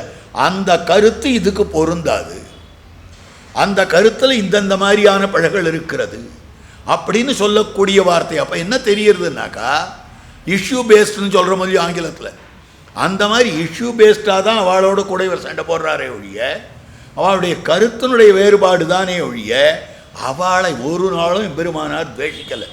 அதனால்தான் அனைத்துலகும் வாழ பிறந்த எதிராசமாமுனிவன். யாராக இருந்தாலும் எம்பெருமானாருக்கு வாழணும், அவன் எந்த சம்பிரதாயத்தனாக இருந்தாலும். அப்படி இருக்கக்கூடிய நிலை. அதனால் அவர்களுடைய கருத்தை மாத்திரம்தான் ஒரு இடத்துலையும் கண்டிப்பார். வேதவியாசர் இப்படி சொல்லி இருக்கார், அதனால் இதுதான் பொருத்தமானது, இது பொருந்தாதது அப்படின்னு. ஆனால் மற்றவாளுடைய பாஷ்யங்களில் அவள் கண்டிக்கணும்னு ஒரு இடத்துல யாருடைய கருத்தை கண்டிக்கிறாளோ அவளையும் சேர்த்து நிந்திக்க ஆரம்பிப்பார்கள். அந்த திருக்கல்யாண குணம் தான் மணவாள மாமனிகளுக்கும் இருக்கு. மணவாள மாமனிகளுடைய வியாக்கியானத்தில் எந்த இடத்துலையாவது ஒரு கண்டனீயமான வார்த்தை இருக்கா? இந்த கருத்து இதுக்கு பொருந்தாது, இதுக்கு இந்த குறை இருக்கிறது, இதுதான் இதுக்கு கருத்தாக சொல்ல முடியும். மாற்று கருத்து சொல்றவாளுக்கு இது அபிப்பிராயம். என்ன வியாக்கியானம்? விஷதவாக்சிகாமணி, அவருடைய திருநாமம் விஷத தெளிவான வாக்சிகாமணி மாமனிகள். அதனால்தான் மேலே நாவுடையாயின்ற இடத்துல இதெல்லாம் சொல்லணும். அபாரமான திருவாக்கு படைத்தவர். அப்போ நம்முடைய ஆச்சாரியர்கள் எப்படின்னாக்கா, அவர்கள் மாவாய் பிளந்தானை மல்லரை மாட்டிய தேவாதி தேவன், தேவன் எம்பெருமான், தேவனை காட்டிலும் மேலான தேவர்களாக அமைந்திருக்கிறார்கள். அப்படின்னா என்ன அர்த்தம்? தேசிகன் காட்டுகிறார், ஆச்சாரியாதிக சமதிகாம் தேவதாம் அந்யாம் ந மன்யாமஹே. ஆச்சாரியனை விட மேம்பட்ட தேவதை யாரும் கிடையாது. பெருமாள், பெருமாள் கூட ஆச்சாரியனுக்கு கீழே தான். ஈஸ்வரன் தானும் ஆச்சாரியத்துவத்தை ஆசைப்பட்டிருக்கும். ஆகையிலே குரு பரம்பரையிலே அன்வைத்ததும் ஸ்ரீ கீதையும் அபயப்பிரதானமும் அருளி செய்தது. எம்பெருமான் தானும் கூட ஆச்சாரியனாயிருப்பதை ஆசைப்பட்டு கொண்டிருக்கிறார். அதனால தான் நாமளும் ஆச்சாரியனாகணும். யாரும் ஆச்சாரியன்னு ஒத்துக்கலை பெருமாளை. சரி, நானே உட்காந்துடுறேன் பார், நானே ஒரு பீடம் பண்ணி போட்டுக்கிறேன், அந்த பீடத்தில் நானே உட்காந்துக்கிறேன், நானே ஒரு சிம்மாசனம் பண்ணி போட்டுக்கிறேன், அதில் உட்காந்துடுறேன்னு சொல்லிட்டு உட்காந்துட்டார். அதுதான் திருத்தேர்த்தட்டு. அந்த இடத்துல அர்ஜுனனுக்கு வராத கலக்கத்தை வரவழைச்சார். வரவழைச்சுட்டு அவனுக்கு கீதோபன்யாசம் பண்ணினார். அபயப்பிரதானம் அனுகிரகித்தருளி இருக்கிறார். ராமாவதாரத்தில் அபயப்பிரதானம் சொல்லி, நான் தான் அபயப்பிரதானம் பண்ணேன், ஆச்சாரியன் இல்லையான்னு சொல்லிக்க ஆரம்பித்தார். குரு பரம்பரையிலே அன்வைத்தது. அதனால் என்ன ஆச்சுன்னா, லக்ஷ்மீநாத சமாரம்பாம் நாதயாமுன மத்தியமாம் அஸ்மதாச்சாரிய பரியந்தாம் வந்தே குரு பரம்பராம் அஸ்மத்குரு சமாரம்பாம் யதிசேகர மத்தியமாம் லக்ஷ்மீ வல்லப பரியந்தாம் வந்தே குரு பரம்பராம். ஆரோகண கிரமம் அவரோகண கிரமம் ரெண்டுத்துலேயும் அந்த எம்பெருமான் பிரதமாச்சாரியனாகத்தான் அமைந்திருக்கிறான். அப்போ இந்த வைபவங்களை எல்லாம் பார்க்கிற பொழுது இந்த ஆச்சாரியனாக இருக்கக்கூடிய நிலை இருக்கிறதே, மல்லரை மாட்டிய தேவாதி தேவன், அந்த ஆச்சாரியனை நாம் அடைந்தோமேயானால் ஆஹா என்று ஆராய்ந்து, ஆஹா சிஷ்யர்கள் வந்து சத்விஷயங்களை கேட்டு எம்பெருமானுக்கு ஆளாக போகிறார்களேன்னு சந்தோஷப்படுகிறார். ஆன்னா பெருமாள் ஆன்னா இவாளை வரும்படியாக பண்ணிட்டோமே, நாம் போயிருக்க வேண்டாமான்னு அங்கே வியாக்கியானம். ஆனால் ஆச்சாரியன் ஆன்னா ஆஹா ஆஹா ஆஹான்னு சந்தோஷப்படுவர். சிஷ்யனை கண்டால் ஆச்சாரியன் எப்படி இருப்பார்னா, சிஷ்யனை கண்டால் அபிமத விஷயத்தை கண்டார் போலேயும். ஒருத்தனை எப்படி இருக்கணும்ன்றது காட்டுறது. சிஷ்யனை ஆச்சாரியன் பார்த்து விட்டாரே ஆனால் தனக்கு பிடிச்ச விஷயத்தை பார்த்தார் போலே இருக்க வேண்டும் அப்படின்னு காட்டக்கூடியது. இது 8வது பாசுரத்துக்கு கொஞ்சமாக சொல்லியிருக்கேன் நான் இந்த சுவாபதேசார்த்தத்தை. அடுத்தது இன்றைய நாள் பாட்டாக அமைந்திருக்கக்கூடியது தூமணி மாடத்து சுத்தும் விளக்கரியா தூபம் கமழத் துயிலனமேல் கண் வளரும் மாமான் மகளே மணிக்கதவம் தாழ்த்திரவாய் மாமீர் அவளை எழுப்பீரோ உன்மகள்தான் ஊமையோ அன்னிச் செவிடோ அனந்தலோ ஏமப்பெருந்துயில் மந்திரப்பட்டாளோ மாமாயன் மாதவன் வைகுந்தன் என்னென்னு நாமம் பலவும் நவின்னேலோர் எம்பாவாய் அப்படின்னு சொல்லும்படியான வார்த்தை. இதை உயிரான வார்த்தை மாமான் மகளே. அதுக்கு மாத்திரம் அர்த்தத்தை சொல்லிட்டு ஒரு 5-10 நிமிஷம் அதுக்குள்ள முடிச்சது. மாமான் மகளே இந்த வார்த்தை சொல்லவே கூடாது. ஏன் சொல்லக்கூடாதுன்னா பிராகிருத சம்பந்தம் சரியாகுமா? இந்த லோகத்தில் இந்த சரீர சம்பந்தத்தை விட வேண்டும் விட வேண்டும் விட வேண்டும்னு தான் எல்லாரும் சொல்லியிருக்காங்க. சரீர சம்பந்தம் தியாஜ்யம். தாயே தந்தை என்னும் தாரமே கிளமக்கள் என்னும் இன்னைக்கு பகல் 10 உற்சவத்தில் மத்தியானம் சேவாலம். தாயே தந்தை என்னும் தாரமே கிளமக்கள் என்னும் நோயே பட்டொழிந்தேன். எம்பெருமானே இதெல்லாம் நோய். தாய் தந்தை தாரம் கிளை மக்கள் இதெல்லாம் நோய் அப்படின்னு திருமங்கை ஆழ்வார் தியாஜ்யம்னு காட்டுறார். ஆழ்வார் சொல்லக்கூடிய வார்த்தை கொண்ட பெண்டிர் மக்களுற்றார் சுற்றத்தவர் பிறரும் கண்டதோடு பட்டதல்லால் காதல் மற்றி யாதும் இல்லை எண்டிசையும் கீழும் மேலும் முத்தவும் உண்டபிரான் தொண்டரோமாய் உயலல்லால் இல்லை கண்டீர் துணையே. கொண்ட பெண்டிர் மக்கள் உற்றார் சுற்றத்தவர் துணை எல்லாம் ஒன்றும் பிரயோஜனம் கிடையாது. காது செய்வான் கூதை செய்து கடமுறை வாழ்க்கையும் போ. காது குத்துறேன்னு சொல்லிட்டு காதை அறுக்கிற மாதிரி ஆகிடாது. அந்த மாதிரி அமைந்திருக்கக்கூடியது. ஆகவே இதெல்லாம் விட்டுவிட வேண்டும் விட்டுவிட வேண்டும்னு தான் ஆழ்வாரும் உபதேசம் பண்ணுறார். அப்போ யாரை பிடிச்சுக்கணும்? பெருமாளை பிடிச்சுக்கணும். சேலை கண்ணியரும் பெரும் செல்வமும் நன் மக்களும் மேலா தாய் தந்தையும் அவரே இனியாவாரே. சேலை கண்ணியர் பத்னி, பெரும் செல்வம் ஐஸ்வர்யம், நன்மக்கள் குழந்தைகள், மேலா தாய் தந்தை தாயார் தகப்பனார் எல்லாம் அவரே. அப்போ எல்லா உறவும் நமக்கு பகவான் தானே. பிதாச்ச ரட்சக சேஷி பர்த்தா ஜேயா ரமாபதி சுவாமி ஆதார மமாத்மாச்ச போக்தாச்ச ஆத்தியமனோதிதான்னு சொல்லி இருக்கிற போது இந்த உறவை பற்றி ஏன் பேசுகிறார்? இதை பேசவே கூடாது. எம்பெருமானார் சரணாகதி கத்தியத்தில் எப்படி காட்டியிருக்கார்? புராண பௌராணிகர் தியாக்யாம் சமாக்கியனான்னு காட்டுறார். புராணம் விடணும்னு சொல்லித்து பௌராணிகர் விடணும் ராமானுஜர் விடணும்னு சொல்றார். பிதரம் மாதரம் தாரான் புத்திரான் பந்தூன் சகீன் குருன் ரத்னானி தனதான்யானி க்ஷேத்ராணிச்ச கிருஹாணிச்ச சர்வதர்மாம்ச சம்த்யஜ்யா எல்லாத்தையும் நன்னா விட்டுட்டு சர்வ காமாம்ச சாட்சரா எல்லா ஆசைகளையும் துறந்து லோகவிக்ராந்த சரணவ் சரணம் தே அவ்ரஜம் விபு. உலகத்தை எல்லாம் அளந்தானே அவனுடைய திருவடித்தாமரைகளை பற்றுகிறேன். உலகம் அளந்த பொன்னடியே அடைந்துய்ந்தேன். உலகத்தை அளந்த பொன்னடியே அடைந்துய்ந்தேன்னு அப்படின்னா இருக்கணும். அதை விட்டுட்டு மாமான் மகளே. இடத்துல ஆச்சரியமான ஒரு வியாக்கியான பங்கி இருக்கிறது. அழகமணவாள பெருமாள் நாயனார் காட்டுறார். திருவாய்ப்பாடியில் ஒரு பிராகிருத சம்பந்தம் வேணும் என்று இருக்கிறாள். ஆண்டாள் பிராமண ஜன்மத்திலே பிறந்தவள், பிராமணியாய் இருக்கக்கூடியவள். அப்படிப்பட்டவள் ஆய்ச்சியர் பாவனையிலேயே தாம் அற்புதமாக தெரிவித்திருக்கக்கூடிய விஷயம் திருப்பாவை. இந்த இடத்துல மாமான் மகளேன்னு சொல்றாளே என்ன அர்த்தம் அப்படின்னு சொன்னால் மதுரை மாநகரத்தை பற்றி ஆண்டாள் நாச்சியார் காட்டுறார். ஓடைமா மதையானை உதைத்தவன் கூடுமாகில் நீ கூடிடு கூடலே. கூடல் இழைக்கிறார், கூடல் தெய்வத்தை பிரார்த்திக்கிறார். நானும் கண்ணனும் கூடுவனா அப்படின்னு சொல்லிட்டு அந்த கண்ணன் எப்படி எந்த கண்ணன் என்னால் குவலையாபீட்ட வதம் பண்ணின கண்ணன். அவன் குவலையாபீடம் வதம் பண்ணுறதுக்கு எங்கே போனான் தெரியுமா? எங்கள் தெரு வழியாக போனான். மாட மாளிகை சூழ் மதுரை 14 நம் தெருவின் நடுவே வந்துட்டு மதுரையில் எங்கள் வீதி வழியாகத்தான் ராஜவீதிக்கு போனான். எங்கள் தெரு வழியாக வந்து ராஜவீதிக்கு போய் அங்கே இருக்கக்கூடிய யுத்தரங்கத்திலே மல்லரங்கத்திலே கோலையாபீட்ட யானையை அழித்தான். மாட மாளிகை சூழ் மதுரை 14 நம் தெருவின் நடுவே வந்துட்டு ஓடைமா மதையானை உதைத்தவன் கூடுமாயில் நீ கூடிடு கூடலே. அந்த இடத்துல திருவாய்ப்பாடியிலே ஒரு பிராகிருத சம்பந்தம் வேணும் என்று இருக்கிறாள். அப்போ மாமான் மகளேன்னு திருவாய்ப்பாடியில் மாத்திரம் இல்லை, மதுரையிலையும் இவளுக்கு ஒரு சம்பந்தம் உண்டு. மதுரையில் சம்பந்தம் ஆறுனா இல்லைன்னா நம் தெருவின் நடுவே வந்துட்டுன்னு சொல்லுவாளா? அப்போ அந்த இடத்துலையும் ஒரு திருமாளிகை இருக்கிறது அப்படின்னு தெரிவிக்கிறார். அப்போ ஆண்டாளுக்கு மதுரையில் திருமாளிகையா, ஸ்ரீவில்லிபுத்தூரில் திருமாளிகை, நாச்சியார் திருமாளிகைன்னே பேர். ஆண்டாளுடைய சந்நிதிக்கே நாச்சியார் திருமாளிகை. நாச்சியார் கோயில்ன்றது நாச்சியார் கோயில், அது சொல்கிறோம் திருநறையூர்.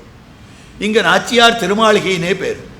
அந்த நாச்சியார் திருமாளிகையாக அமைந்திருக்கக்கூடியதுன்னா சரி, அதை விட்டுட்டு மதுரை 14 தெருவின் நடுவே வந்துட்டு அங்கே வியாக்கியானத்தில் நாயனார் காட்டுறார் பாருங்க. உகந்தருளின நிலங்களில் எல்லாம் இவளுக்கும் ஒரு திருமுற்றம் உண்டு. அவன் எங்கெங்க உகந்தருளி இருக்கிறானோ, அர்ச்சாமூர்த்தியாக கோயில் கொண்டிருக்கிறானோ, அங்கெல்லாம் ஆண்டாளுக்கும் ஒரு சந்நிதி இருக்கிறது. அநேகமாக எத்தனை சந்நிதிகள், ஆண்டாள் சந்நிதின்னு தனியாக. இதெல்லாம் ஆச்சரியம் இல்லை. நம்ம தமிழ்நாட்டில் பண்ணுறோம் இந்த பக்கங்களில், அதாவது தெற்கு பக்கத்தில் ஆண்டாளுடைய வைபவம் தெரியும். ஆந்திராவில் கிருஷ்ணதேவராயன்றவர் ஆமுக்தமால்யதான்னு சொல்லியிருக்கார் ஆண்டாள் சரித்திரம். அதே மாதிரி இந்த பக்கங்கள்லேயும் கர்நாடக பிராந்தத்திலையும் ஆண்டாள் சரித்திரம் எம்பெருமானாராலே பிரசித்தம் அடைந்திருக்கு. ஆனால் உகந்தருளின நிலங்கள்னு வடநாட்டில் பிரசித்தின்னா அது ஒன்றும் இல்லாத முடியாது. 1984 அடியேன் அஸ்ஸாமுக்கு போக வேண்டியிருந்தது அலுவலக டியூட்டி விஷயமா. அப்போ அந்த இடத்துக்கு போன போது சங்கராந்திக்கு சரியாக அங்கே அனுப்பிச்சுட்டா. குளிர் தாங்கலை. இந்த மாதிரிலாம் குளிர் இல்லை, உங்குளிரா எங்குளிரா, ஐயோ அந்த மாதிரி இருக்கக்கூடியது. சரீரத்துக்கு மேலே 5-6 லேயர் இருக்கும். அப்போ தான் அதை வித்ஸ்டாண்ட் பண்ண முடியும். அந்த மாதிரி இருக்கச்சே அங்கங்கே ஊர் வேறு சுற்றணும். ஒரு ஊராக போய் அங்கங்கே எங்களுடைய ஸ்டாக்கிஸ் எல்லாம் பார்க்க வேண்டியிருந்தது. அப்படி போன போது பொங்கைகாவ்ன்ற ஊருக்கு போனேன். ஒரு வாரமாக ஒரு பெருமாளையும் சேவிக்கலை, ஒரு சந்நிதி சேவை இல்லை. ரொம்ப மனசு என்னமோமாக இருந்தது. கூட ஒருத்தன் துணைக்கு வந்திருந்தா. அவனை பார்த்தப்பா, இங்கே கோவில் இருக்கா ஏதாவது அப்படின்னு. உங்கள் கோவிலே இருக்குது சார்னா. அவன் எங்கள் கோவிலா? ஆமாம், பாலாஜி மந்திர் அப்படின்னு ஆயிடுச்சுன்னு போனான். பழைய கோவில், சின்ன கோவில், பழைய கோவில். அது ஆந்திராக்காரால் பண்ணப்படுறது. அந்த கோவிலில் திருவாராதம் ஒருத்தர் இருந்தார். அடி எனக்கு தெரிஞ்ச தெலுங்குலேயே ஏதோ பேசினேன். நமஸ்காரம் பண்ணி பாவனாராம் ஏ ஊர் அப்படின்னெல்லாம் ஏதோ கேட்டேன். அவரும் பதில் சொன்னார். ரண்டின்னு கூப்பிட்டு பெருமாளை நன்னா சேவை பண்ணி வச்சார். அதுக்கப்புறம் நான் புறப்பட போனேன். உண்டண்டின்னார். இருங்கோ அப்படின்னார். అమ్మవారు தரிசனம் చేసుకోండి, தாயாரை சேவிச்சுக்கோங்க. பக்கத்தில் பத்மாவதி நாச்சியார் அந்த இது இருந்தது, அதையும் சேவிச்சுனா. அவரே வந்தார். அவர் ஒருத்தர் தான் இருக்காருங்க. அப்புறம் புறப்பட்டேன். உண்டண்டின்னார். சரி, ஏதோ பிரசாதம் கொடுக்க போகிறாருன்னு இன்னொரு இடத்துக்கு ஆகிட்டு போனார். கோதம்மவாரு ஆண்டாள் சன்னதி அப்படின்னார். குலுங்கி அழுதுட்டாங்க. இப்படி ஒரு சன்னதியா? ஆண்டாளுக்கு எங்கேயோ அஸ்ஸாம் பார்டர் அது. பொங்கைகாவ்ண்டு டின்சுக்கியா, டிப்ருகார் அந்த மாதிரி இடங்கள் அது. அந்த இடத்துல கவுஹாத்தி பக்கத்தில் அந்த மாதிரி ஒரு வைபவம் ஆண்டாளுக்கு இருக்குன்னா அப்போ நாயனார் சாய்ச்சது சரிதானே. உகந்தருளின நிலங்களில் எல்லாம் இவளுக்கும் ஒரு திருமுற்றம் உண்டு. என்ன ஆச்சரியமான விஷயமாக இருக்கிறது. அப்படி அமைந்திருக்கிறது. அப்போ ஆண்டாளுக்கு மதுரையில் வீதின்னு சொல்கிறாளே, திருமாளிகை இருக்கான்னா அவன் இருக்குது. எங்கே இருக்குது அப்படின்னு கேட்டால், மாலாக்காரரகம் தன் அதிரே. மாலாக்காரர் திருமாளிகை இருக்கும் இல்லையோ. பெரியாழ்வாரும் ஒரு மாலாக்காரர், அதே மாதிரி மாலாக்காரரும் ஒரு மாலாக்காரர். அப்போ மாலாக்காரர் வீடு இவழ்து தானே. நம் தெருவின் நடுவே வந்துட்டு. அப்போ ஒரு பிராகிருத சம்பந்தத்தை ஆசைப்படுகிறாள். அப்படி ஆசைப்படலாமா? பட்டுட்டா சரியா அப்படின்னு கேட்டால், பகவத் பாகவத ஆச்சாரிய விரோதிகளாக இருந்தால் யாரையும் விட்டுடுங்க. பகவத் பாகவத ஆச்சாரியனுக்கு அமைந்திருக்கக்கூடிய சம்பந்தத்தை வளர்க்கக்கூடியவர்களாக இருந்தால் அவர்கள் ஸ்லாகியர்கள். அந்த அர்த்தத்தை காட்டக்கூடிய அற்புதமான விஷயம்தான் ஆச்சாரிய பௌத்திரம் அபிராமவராபிதானம். மாமுனிகளுடைய பூர்வாசிரம திருப்பேரனார ஆச்சாரிய பௌத்திரம். ஆளவந்தார் சந்நியாசம் வாங்கி கொண்ட பிற்பாடும் கூட பிதாமகம் நாதமுனிம் விலோக்கியா, எங்க தாத்தா நாதமுனின்றார். அப்ப அவளோடு இருக்கக்கூடிய சம்பந்தமானது விடத்தக்கதல்ல, கொள்ளத்தக்கதுன்னு காட்டப்படுகிறது. ஸ்ரீவத்சாங்க சுத ஸ்ரீமான் ஸ்ரேயசே மேஸ்து பூயசே. ஸ்ரீவத்சாங்க சுதா, குரத்தாழ்வானுடைய திருக்குமாரர். குரத்தாழ்வான் எப்பவும் கதறுகிறான், என்ன பாக்கியம் எம்பாருக்கு, என்ன பாக்கியம் முதலியாண்டானுக்கு. அஜகத்பாகினேயத்வம் பாதுகாத்வம் திரிதண்டதா, 3 விதமான வைவம் முதலியாண்டானுக்கு. அஜகத்பாகினேயத்வம், பாகினேயராக இருக்கிறார், விட்டு பிரியாத பாகினேயர், விட்டு பிரியாத மருமானாக இருக்கிறார் எம்பெருமானாருக்கு. எல்லாத்தையும் விட்டுட்டேன் முதலியாண்டானை தவிர. சந்நியஸ்தம் மயான்னு தெரிவித்தவர் ராமானுஜர் சந்நியாசம் வாங்கி கொள்ளுகிற போது. அப்போ அந்த பெருமை. பாதுகாத்வம் பாதுகேயதிராஜஸ்ய கதையந்தியதாக்கியா, பாதுகையாக அமைந்திருக்கக்கூடியவர். அதுக்கு மேலே திரிதண்டதா, திரிதண்டமாக அமைந்திருக்கக்கூடியவர். பவித்ரீகிருத கூரேஷா பாகினேய திரிதண்டகா, தண்டும் பவித்திரமுமாய் வாரும்னு திருக்கோட்டியூர் நம்பி நியமிக்கிறார். இவர் 2 பேரையும் கூட அழிச்சுன்னு போகிறார். அவர் நினைச்சுருந்தார் தண்டு பவித்திரம்னா ஜல பவித்திரம் மேலே இருக்கிறது, கையில் திருதண்டம் இருக்கிறது, அத்தோடு வர போகிறார்னு பார்த்தா 2 பேர் ஆக்சசரிஸ் வருது கூட. இப்படி வந்திருக்கிறே, நீர் மட்டுமே வர வேண்டும்னு அப்புறம் சரமஸ்லோகார்த்தம் சொன்னார்னு சரித்திரம். அப்போது இந்த உறவை பார்க்கிறார். எம்பாருக்கு என்ன பெருமை, உடையவருடைய சிறிய தாயார் குமாரன்ற பெருமை இருக்கிறது. அப்போ உடையவரோடு அவர்களுக்கெல்லாம் சரீர சம்பந்தம் இருக்கு. ஏன் உமக்கு இல்லையா? உங்க ஆத்ம சம்பந்தம் எவ்வளவு நன்னா இருக்கு. உம்மத்தான உஷா துணையாக கொண்டிருந்தார். நீர்தான அவருக்காக ஸ்ரீபாஷ்யத்தை எழுதியிருக்கிறீர், நீர்தான காஷ்மீர தேசத்துக்கு போனீர், எல்லாம் சொன்ன அவரை சமாதானப்படுத்துறது. பதக்கு ஆத்ம சம்பந்தம் இருந்தாலும் உழக்கு சரீர சம்பந்தம் இல்லையே. இவ்வளோ ஆத்ம சம்பந்தம் இருக்கு, கொஞ்சம் சரீர சம்பந்தம் இல்லையே. மகாத்மாக்களோடு ஒரு தேக சம்பந்தம் சரீர சம்பந்தம் ஏற்பட்டதே ஆனால் அது விலட்சணமானது. அதுதான் இங்கே மாமான் மகளே என்று சொல்லக்கூடிய வார்த்தையாக அமைந்திருக்கிறது. கோதற்ற ஞான எம்பெருமானாரை ஏன் சன்னியாசின்னு சொல்கிறார்? சொல்ல வேண்டியதே இல்லையேன்னா ஏன்னு கேட்டால், கோதற்ற ஞான திருப்பாவை பாடிய பாவை தங்கை, திருப்பாவை பாடிய பாவை தங்கை ஆண்டாள் பெரும்பூதூர் மாமனிக்கு பின்னானாள் வாழியே. நூறுதலா உற்சவங்கள்லாம் விசேஷமாக கண்டருளுகிறார். அப்போ பார்க்கிற போது ஆண்டாள் தங்கை, வாதுக்கு வல்லவன் ஆண்டான் மருமகன், ஆண்டாள் தங்கை ஆண்டான் மருமான், தீதற்ற செல்வப்பிள்ளை பிள்ளை. இந்த சன்னியாசிக்கு குழந்தை வேற உண்டு தெரியுமா? செல்வப்பிள்ளை. வராயன் செல்வப்பிள்ளாயின்னு அழைச்சார். யதிராஜ சம்பத்குமாரன் பெயர் பெற்றிருக்கிறார் செல்வப்பிள்ளை. சீருற்ற செல்வப்பிள்ளை பிள்ளை. தம்பி எம்பார், அவருடைய தம்பி எம்பார். அடுத்தது நம்பி சிஷ்யன், அவருக்குன்னு ஒரு சிஷ்யன் வேற இருக்கான், திருக்குறுங்குடி நம்பி சிஷ்யன். இப்போ பார்த்தார் அந்த கவி, ஏதுக்கு ராமானுசனை எது என்று எம்புவதிரு நிலமே. இவரை போய் சன்னியாசின்னு எப்படியா சொல்கிறங்க? இவரை போய் சன்னியாசின்னு சொல்கிறங்களே. ஆனால் இப்படிப்பட்டவர்களோட ஒரு சம்பந்தம்னா சரீர சம்பந்தம் கிராக்கியமே ஒழிய சரீர சம்பந்தம் தியாஜ்யம் கிடையாது. சரீர சம்பந்தம் கொண்டிருக்க வேண்டும். பரம பாகவதர்களோடே ஏற்பட்டிருக்கக்கூடிய சரீர சம்பந்தம். அதனால் மாமான் மகளேன்னு சொல்லும்படியான வார்த்தையாக அமைந்திருக்கிறது. அவள் உறங்கிக் கொண்டிருக்கிறாள். அவளுடைய தாயாரை பார்த்து மாமீர் அவளை எழுப்பீரோன்னு சொல்லும்படியான வார்த்தை. இதில் இருக்கக்கூடிய சுவாபதேசார்த்தங்களையும் சேர்த்து 10வது பாசுரத்தினுடைய சுவாபதேசத்தையும் சேர்த்து நாளை கோஷ்டியிலே விண்ணப்பம் பண்ணுகிறேன். இப்பொழுது இன்றைய நாள்பாட்டை கோஷ்டியாரும் சந்தானம் பண்ண வேணுமாய் பிரார்த்திக்கிறேன். தூமணி மாடத்து சுத்தம் விளக்கரியா தூபம் கமழ துயிலனமேல் கண்வளரும் மாமான் மகளே மணிக்கதவம் தாழ்த்திரவாய் மாமி இரவளை எழுப்பீரோ உன்மகள் தான் ஊமையோ அன்னிச் செவிடோ அனந்தலோ ஏம பெருந்துயில் மந்திரப்பட்டாளோ மாமாயன் மாதவன் வைகுந்தனன் நன்னு நாமம் பலவும் நவின்னேலோ ரிம்பாபாய். நாளைக்கு கிரமமா உபன்யாசம்.